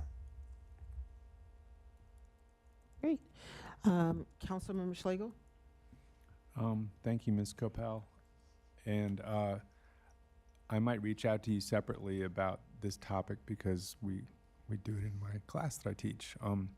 But I wondered if you could, because it is unusual for us to grant these waivers, if you could say a little bit more about how beyond the educational aspects of the film and its obvious relationship to us wanting to be a community of belonging and our council priority, I wondered if you could say anything about how you see this event potentially bringing together people in Tacoma Park or creating some new connections and networking opportunities. Absolutely. So I think one of the things that we are excited about is that the folks who are coming for the film screening from Agua Prieta, from Mexico, the timing of this screening would coincide with spring break for Montgomery County Public Schools. And so we're hopeful that many students and families might be able to attend the screening as a family. And having the screening available, the film available to be shown within our city limits is just another way to kind of say this is an issue that matters to folks, and we want families to be able to come together as a group and really explore the topic of migration. And so, you know, the timing of the coinciding with spring break is just one thing that we hope would really help to bring people out. And also because, you know, it is an opportunity to think about migration in a way that is different than exploring what we, you know, the film covers a time frame. 2019 is when the film was shot. So it kind of helps folks to understand that the issues that our community members are experiencing right now with the ICE enforcement efforts in particular, that this is not a new issue alone. You know, this is not something that is kind of just happening in this moment. So just really helping folks to expand their thinking about this issue, both beyond the borders of our city and this region, in ways that we hope will enliven further discussion and understanding of the choices that folks make around migration, and what does it mean to be a welcoming community. Thank you. Thank you, Councilmember Schlegel. Councilmember Honzak? Yes, good evening, Ms. Coppell. Thank you. I was just wondering if you might be able to speak a little bit more to community members that are listening, and again, kind of in the spirit of what Schlegel was asking about some of the groups that you are related to, because this, for one thing, you will only have about a week to, you know, get some of the communications out. But I think just kind of speaking a little bit how you as a group of community members versus being part of a formal organization in our city and us granting a waiver. You could speak to some of the connectivity that you have with some of those groups so that people can understand better how this relates also just to being a part of our community, in addition to sort of the values-oriented issues that are related. Thank you. Thanks for that question. While the group that traveled to the border and would be hosting this delegation is a group of citizens, many of whom are involved in the efforts that I'll mention now, we're not necessarily representing these efforts explicitly. But I, in particular, am a part of the Montgomery County Immigrant Rights Collective, as well as being a part of the Tacoma Park Silver Spring Community Safety Network, and a leader within the efforts of Blair UNITA. All three of these are efforts that fall within the category of mutual aid, neighbors helping neighbors, that are working to ensure that our immigrant neighbors in particular have the support of those of us who are in a position to provide support. So it is a ready audience of thousands of folks within this region who have said we care about our neighbors, we want our neighbors to know that we care about them.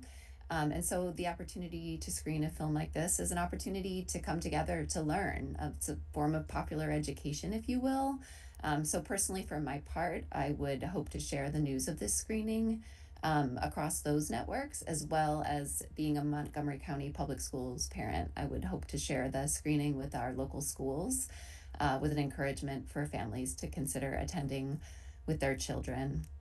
I know we've been grateful to the city for the support that you've offered and will be offering of the work that we're doing with MoCo IRC and with the Community Safety Network as well. And so I would hope that we would see a robust turnout from those networks, because certainly we know these are folks who are showing every day with their volunteer labor that they want to make certain that our neighbors who are at risk know that they have our support and that we are here for them.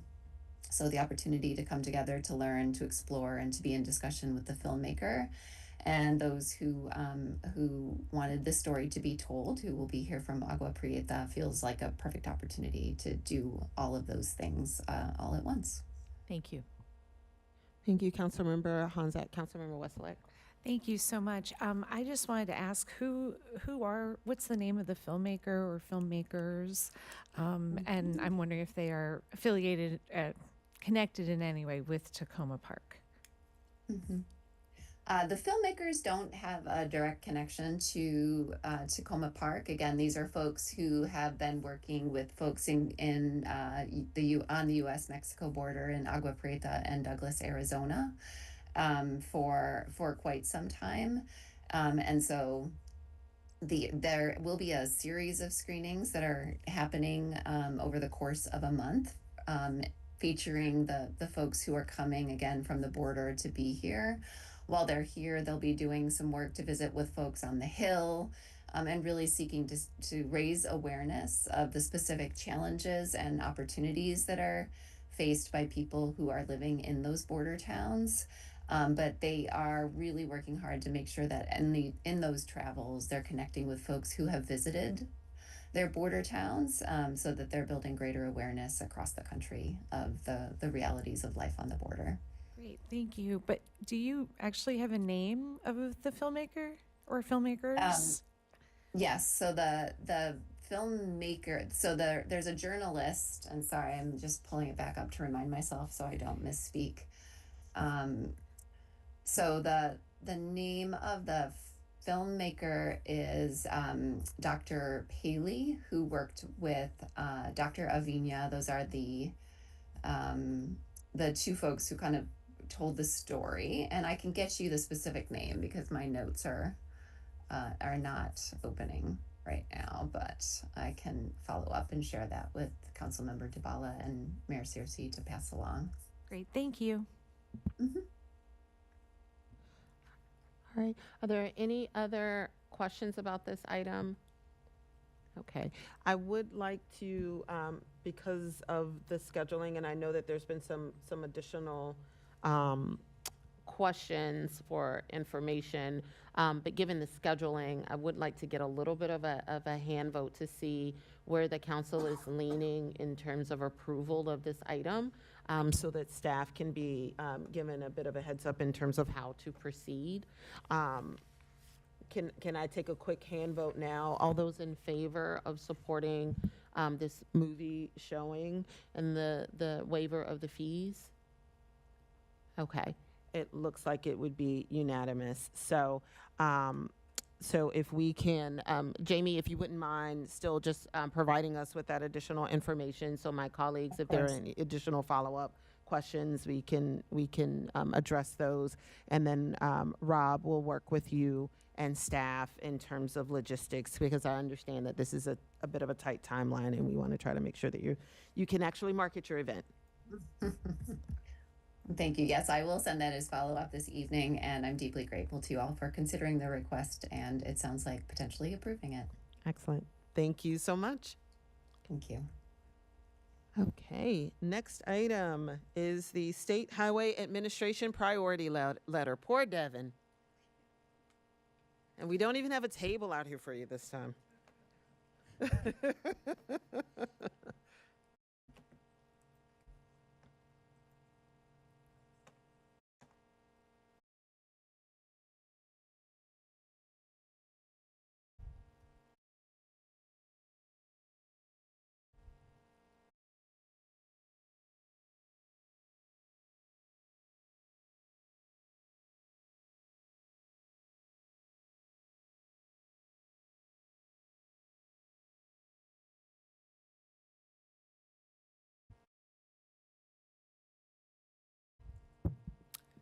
Good evening, Mayor, members of council. Deb McNally here with the Housing and Community Development Department.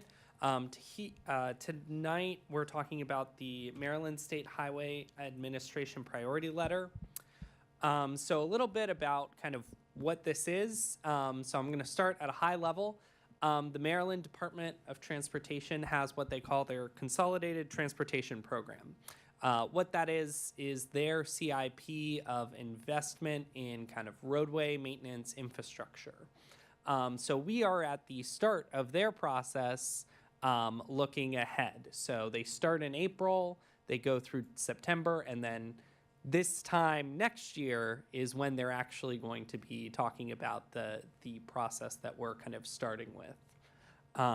And so the priority letter is a way for the city to communicate kind of our priorities related to specifically the Consolidated Transportation Program. So what they ask us to do is provide our top 5 priorities through a letter and then also an online form submission. And these are projects that would either require significant funding or construction by the state, or would be major projects that could have impacts on state highways. So we have, as staff, quarterly meetings with our local District 3 office. And so that's where we deal with kind of smaller scale projects. So these are the larger scale projects that we are either requesting state dollars for or that we anticipate major state highway impacts. So our top 5, and we'll go through each of them, is the New Avenue Bikeway, the sections A and B that run along New Hampshire Avenue, the Flower and Carroll Avenue intersection, signalization at Piney Branch and Ritchie Avenue, the extension of their pedestrian safety action plan down New Hampshire Avenue, and then a citywide safety action plan and mobility study. So starting with the New Avenue bikeways, so what you see on the right is a map of the whole proposed construction. We have we have completed designs on the Section A and Section B, which directly run along New Hampshire Avenue. So this is something where we are hoping to work with SHA to either get significant funding to construct it or for them to take on the project and the design and construct it themselves. So this is one of our top priorities.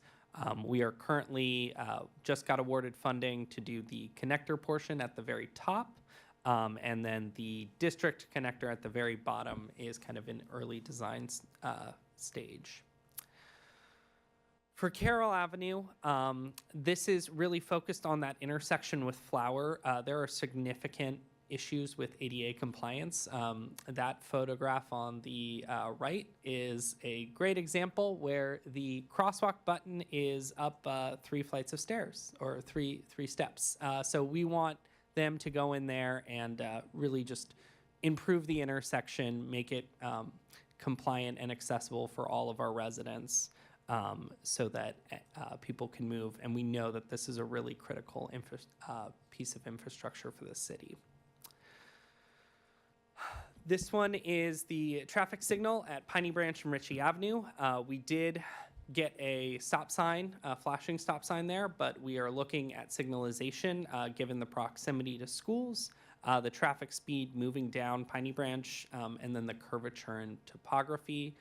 In speaking with the administrator, they recommended that we include this as a priority so that they can go get additional funding for it.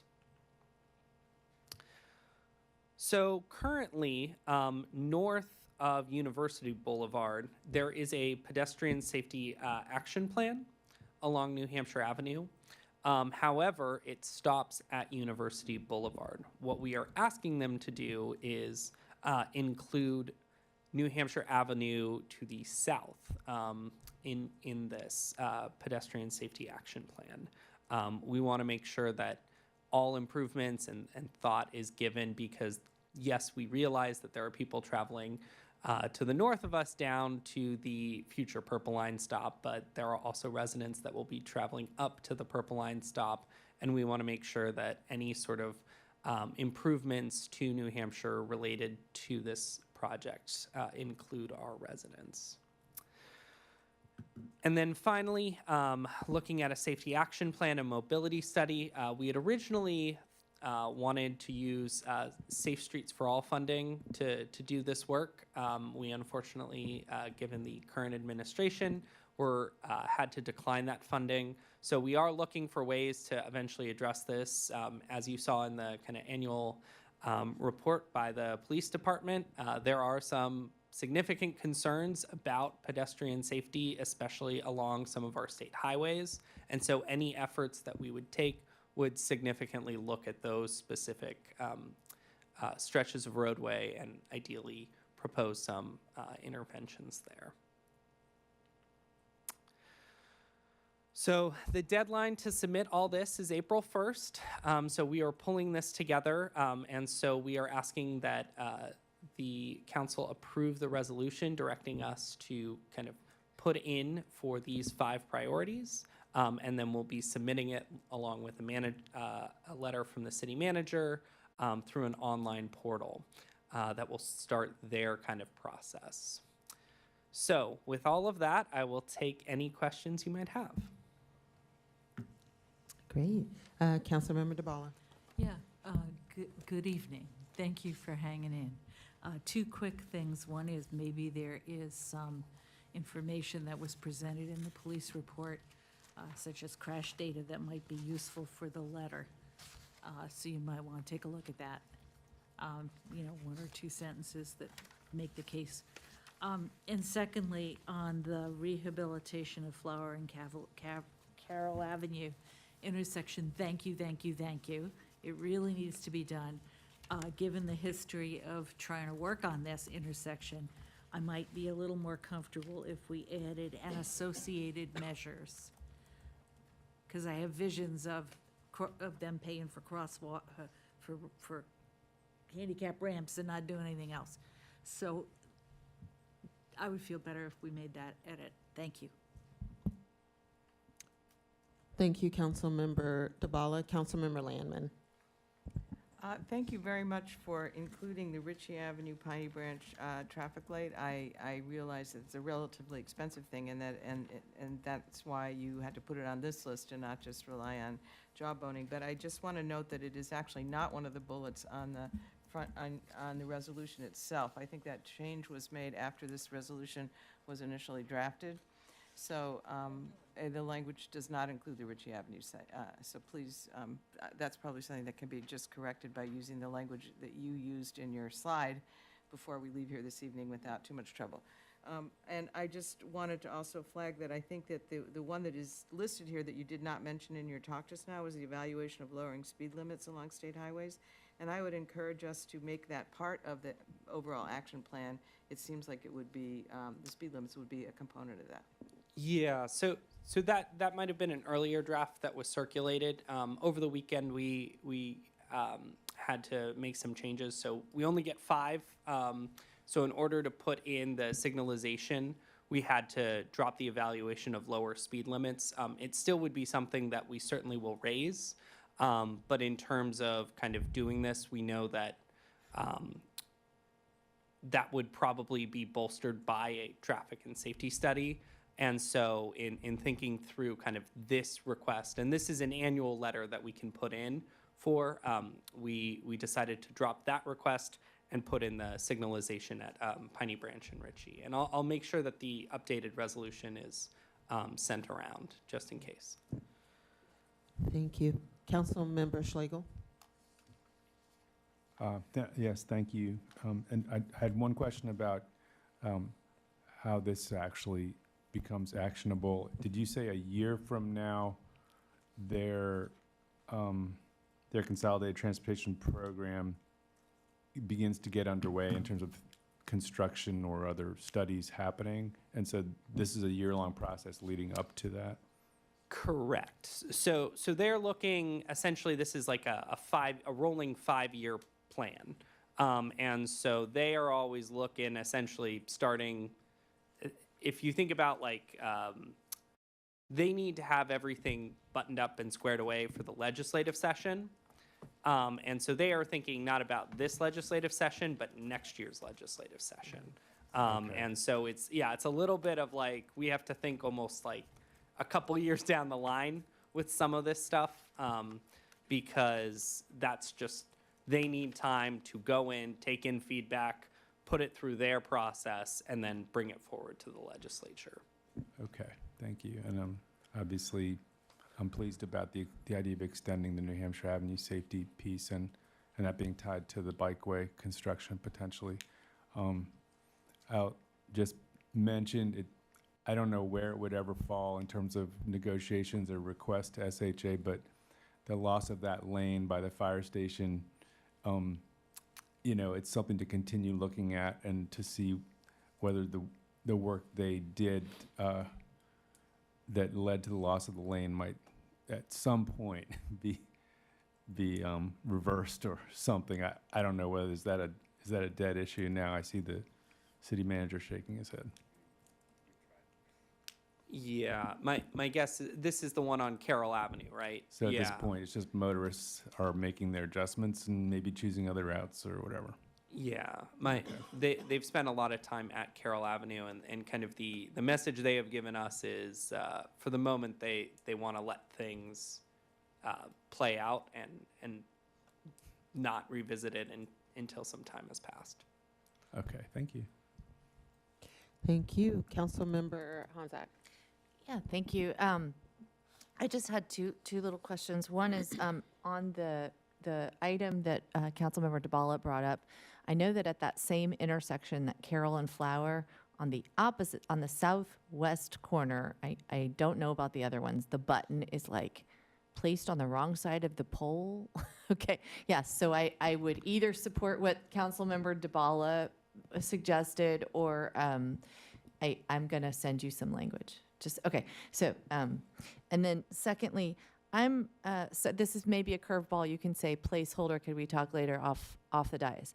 But I am wondering, have we ever considered putting into one of our SHA requests something about that northern stretch of Piney Branch from, like, the new Arliss station is going to be there from Piney and Flower down to Sligo Creek, where I assume that we might like to see SHA put some emphasis on either, like, whatever the long-term vision is for bikeways on Piney Branch, or improved pedestrian something, or slowing down traffic on Piney Branch. I'm not sure why the police, I just noticed that the police report that we just received doesn't actually have crash data there. And I don't actually think that's reflective of the number of, or the lack of crashes. For some reason, I think that may have been accidentally left off, maybe because the county tends to respond to those It's calls. outside the city limits, I think. Well, but it's no different actually than University Boulevard in terms of, I don't think. It's on the border, I University think. Boulevard, the line is in the middle of University Boulevard. So, So maybe our it is the police doesn't It is the actually. craziest thing known to man. Okay. But the city border on University Boulevard is up to Carroll, and just past New Hampshire is kind of in the middle of the even road. on New Hampshire, but too. it's closer on our side, and that is why the So do we get crash purple data line- on the other side of New Hampshire and University then into our maps? Because when you go onto the interactive, the reason I'm well, asking that's is the Prince interactive. George's, yeah, so that would Yeah, be no, I Prince know, but I mean, George's are we getting County. it on our maps though when we see these? Because it is important for lobbying for SHA support, Yeah. which directly impacts on our well-being and our pedestrian crashes and all that. Yeah. I would think it would be, I know Well, it may not be our I think police data, but. a lot of the crash data is also available at the county level. Right, So, right. That's what I'm um, talking about. So when I look at the county crash data, which I happen to have looked at today, and then I was looking at the police, you can see that there are crashes, of course, all along, Piney Branch in that stretch, and it's been a common complaint among Ward 5 residents. I'm sure others too, right? It's not just Ward 5, but because that's a real fast area that people travel, and there's a lot of pedestrians there, and there's going to be a Purple Line station, and it's on our northern edge. And yeah, I guess we don't maybe officially take the data there. I would imagine our police sometimes might respond right in that cross-jurisdictional area as they do on Flower, but I may be wrong. I don't want to speak to that. I'm just saying the data is important for that. And is that something we would consider? Because the sidewalk is I think, maybe, it's in our borders, even if it's on SHA public right-of-way or shared right-of-way?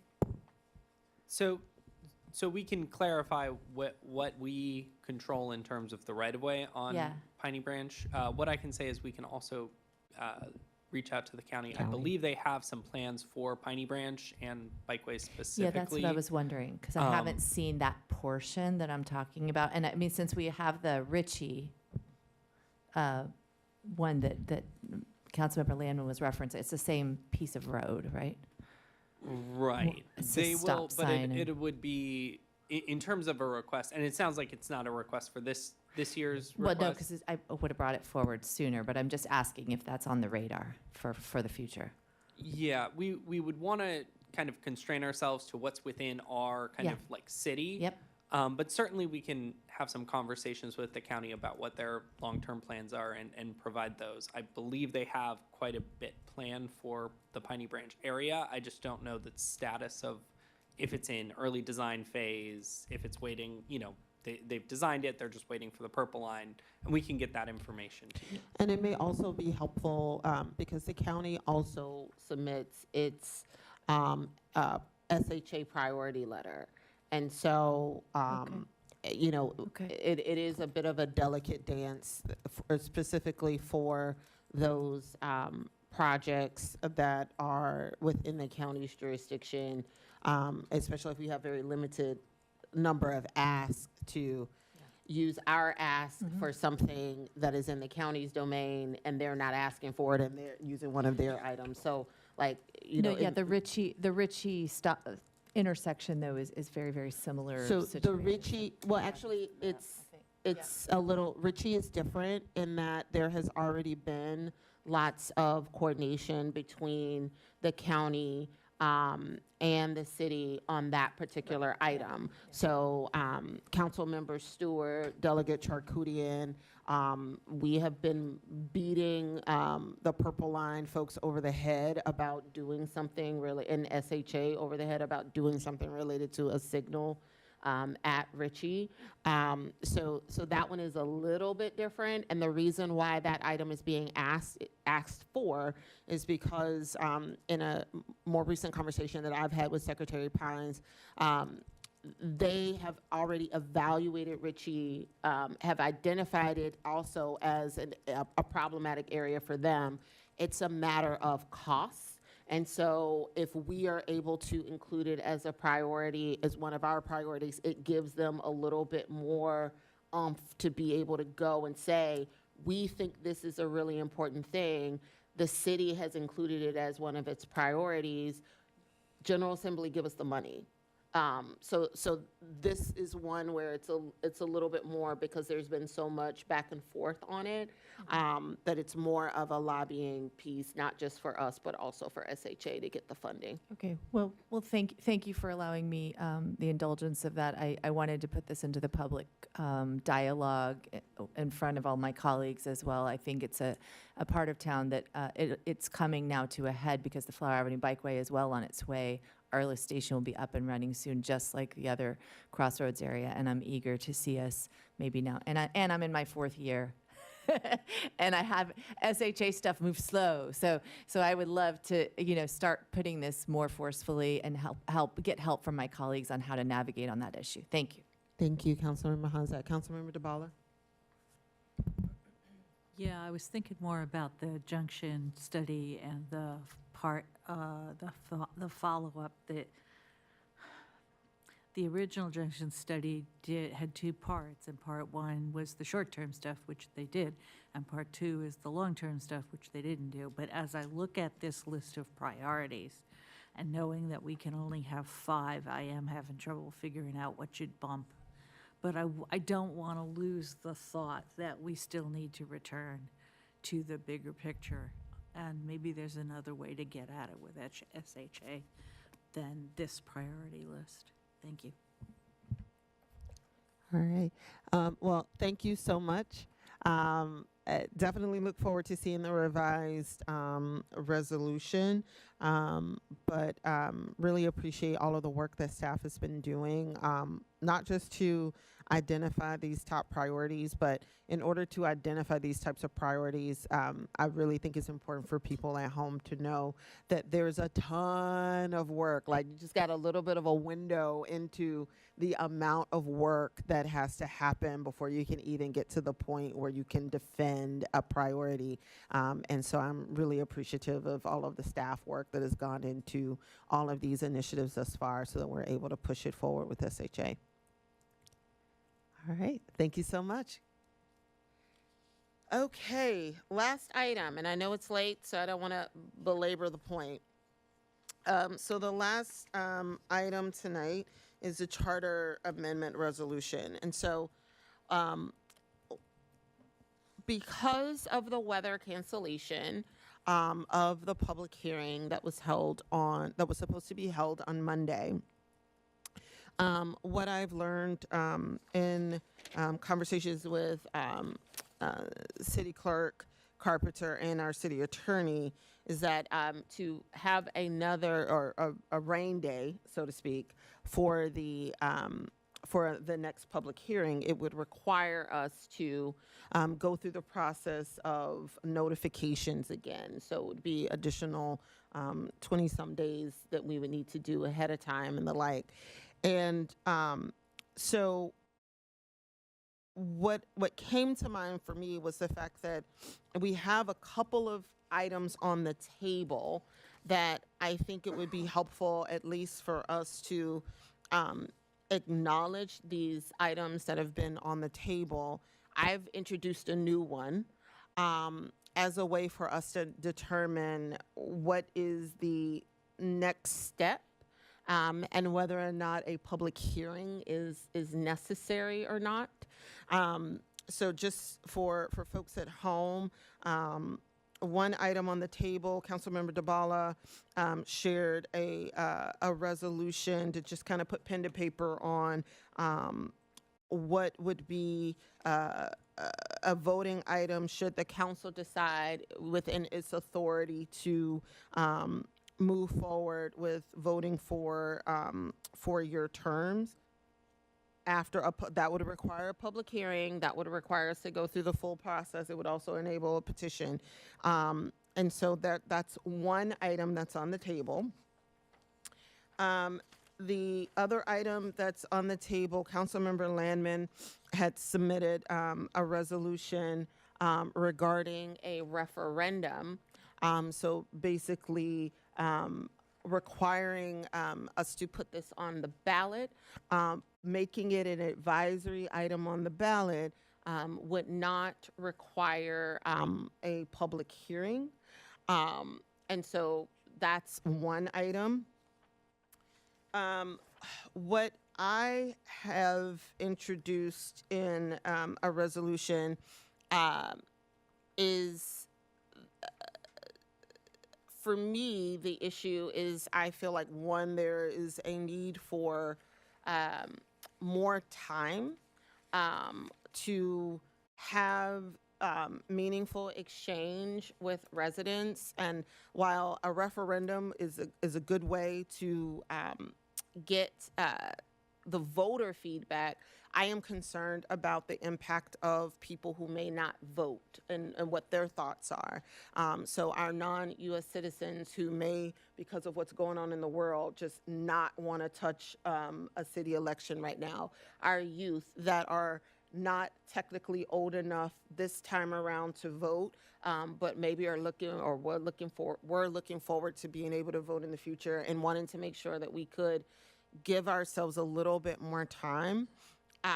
Another concern that I had was the fact that even if we were to vote to say to move forward with a referendum item or using our authority as a council to push forward for a 4-year term starting in, say, 2028, that still to me wouldn't really get at the core issue that our Board of Elections has, which is staffing and resources that they need for this election cycle. So I wanted to make sure that we could have a resolve clause that addressed that, gave ourselves more time to work with the board, to do some education, to do some community outreach, and the like, and then have that information come back to the next council, giving everybody some time, the next council in 2027 in terms of lessons learned. And then from there, that council could decide, yes, we want to move forward. We feel like we have enough information and education and everybody kind of understands what's happening to move forward with a vote for term lengths or vote towards the cycle of the elections, or move forward with a referendum. But it wouldn't be this rush over the summer into the fall to try to do all of that when we already know that our Board of Elections is asking for additional support.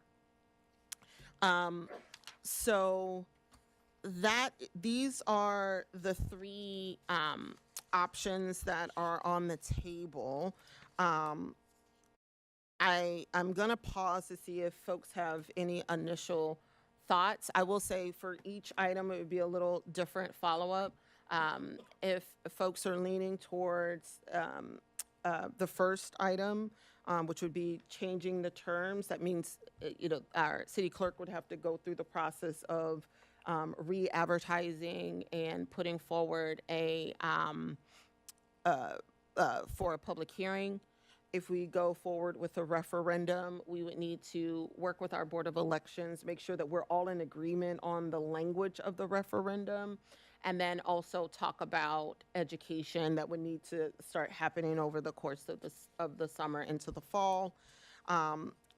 If we go with the last option, then the follow-up would be with the Board of Elections around trying to get a better understanding of their the financial needs that they have, that would be in the 27 budget that we would need to vote on, as well as any thoughts that they have around education and other methods that we should consider in terms of outreach over the next year, in order to make sure we're able to get that report sooner, in terms of lessons learned from the 2026 election, that we're able to make sure that we're able to gather information needed for specifically those target populations, and then that the next council will have that information enough time to make any decisions that they need to make sooner. And so with that, I don't know if there are any initial thoughts around options and next steps. Councilmember Honzak. I just want to thank the mayor for putting this together. I think this is, I think this personally, I think this is the best course of action to move us forward from where we've found ourselves the last several months. There have been concerns, as all of us know, on listservs at least, because folks don't listen to our late night council meetings very much, and probably missed also the Board of Education. Board of Education, I'm tired. The Board of Elections having put forward their report even last year. I don't know that we were able to get that narrative out to the community adequately and in a timely way for people to be able to focus on the current discussion and think about it at the pace that might have been helpful. So I think this is a good way forward, and the Board of Elections actually asked us to do something like this. So I think this will help us move forward. I might, having not had a chance to fully absorb this, of course, I might like to make some suggestions with a clearer head about whether we've got the right, the best components here to get at some of their asks, but I think it's the right direction of travel, so. Thank you, Councilmember Honzak. Councilmember Lamon. First, let me thank you, Madam Mayor, for doing this. I just want to say that with respect to the draft resolution that I had circulated, that would call for an advisory referendum item on the ballot in 2026 to ask the general public what they think about changing the term lengths, that I offered that as an alternative to the idea that we would actually amend the charter, not because I was enthusiastic about moving forward with doing that, but because I thought that it would at least give the voters a chance to weigh in, since that is what we've done in the past when charter amendments affecting key elements of democratic process about voting has been put to the voters. But I actually think that the approach that you're taking in this draft, which I do want time to review and comment on before it moves forward, is actually more in keeping with what the Board of Elections asked for, and that it puts front and center addressing the concerns that they have about the upcoming election. And to me, that was the emergency, or if there's an emergency, the more critical priority to address right now. And so taking a little bit of the pressure off the question of the term lengths and focusing on the immediacy of the need to meet election procedural needs is a better approach. I do think that their solution that they proposed, kind of like what to do in the event of how difficult this is, which was to put it back on odd-numbered years and stay away from the years that where there's the joint pressure of the two sets of elections. We have rejected that idea, I think, handily.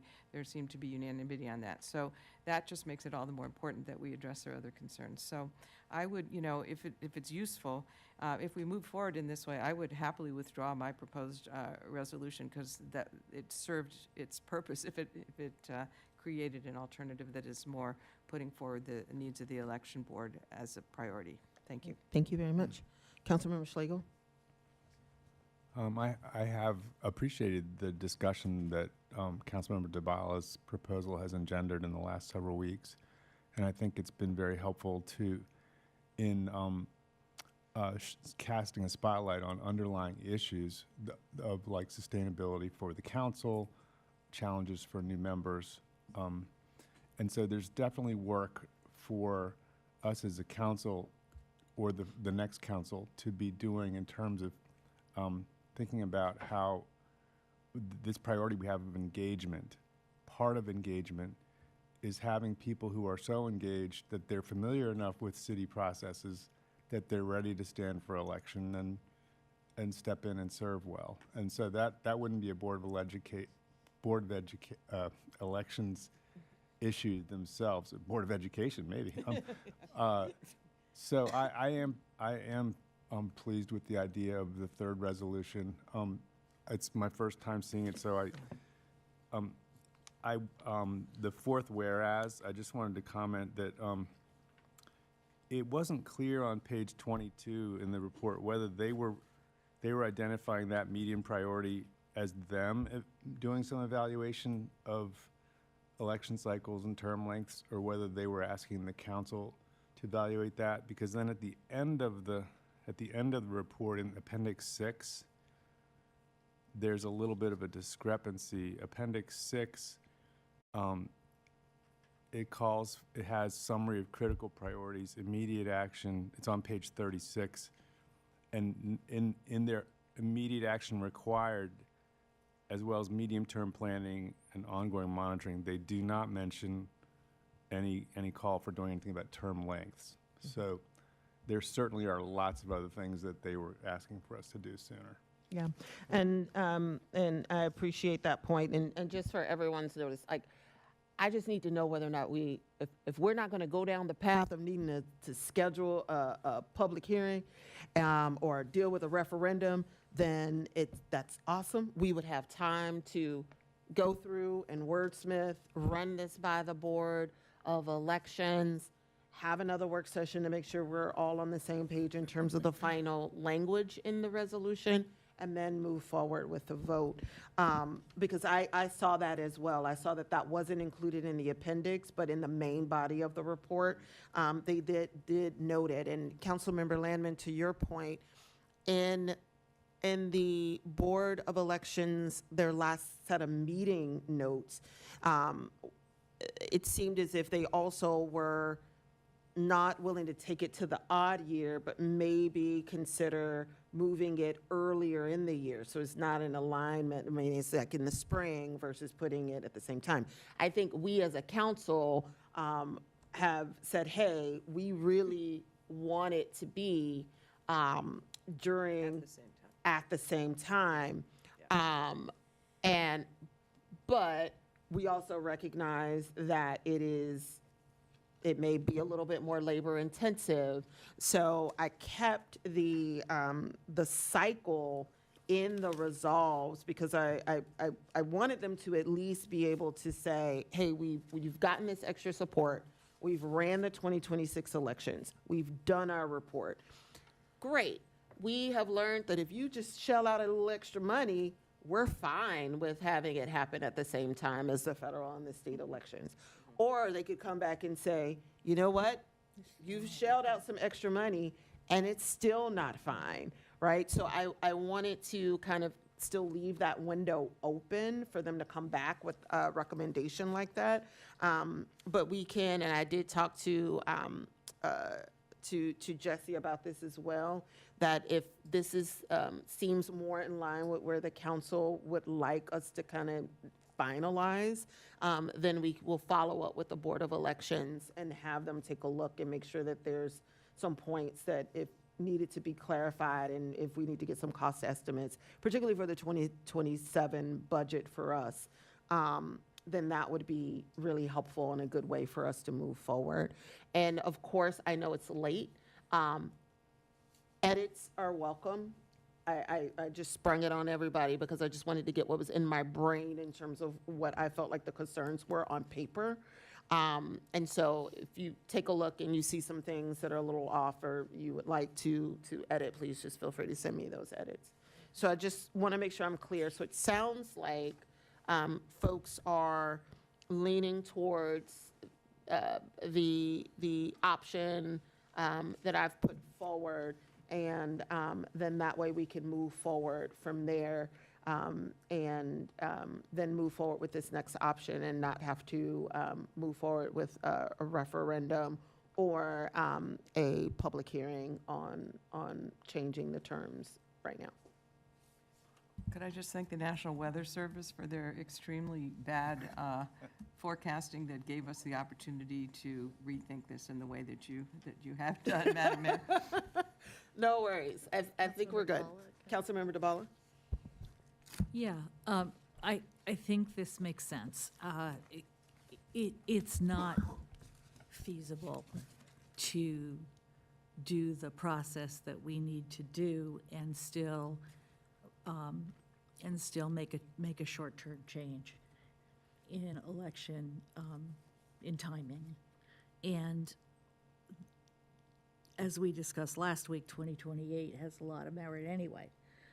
So I think this is a good way to proceed. I would like to see a little bit more in here about the kinds of questions we still need to answer related to, that we would like them to address related to election, related to term lengths. But that can be fleshed out later. I think that's all I have right now. Yeah. Great. Thank you, Councilmember DeBala. And I just want to thank you so much for raising the issue. Yeah. Sorry. So close. It's late. It's late. And I even wrote it down. See right there. The other part.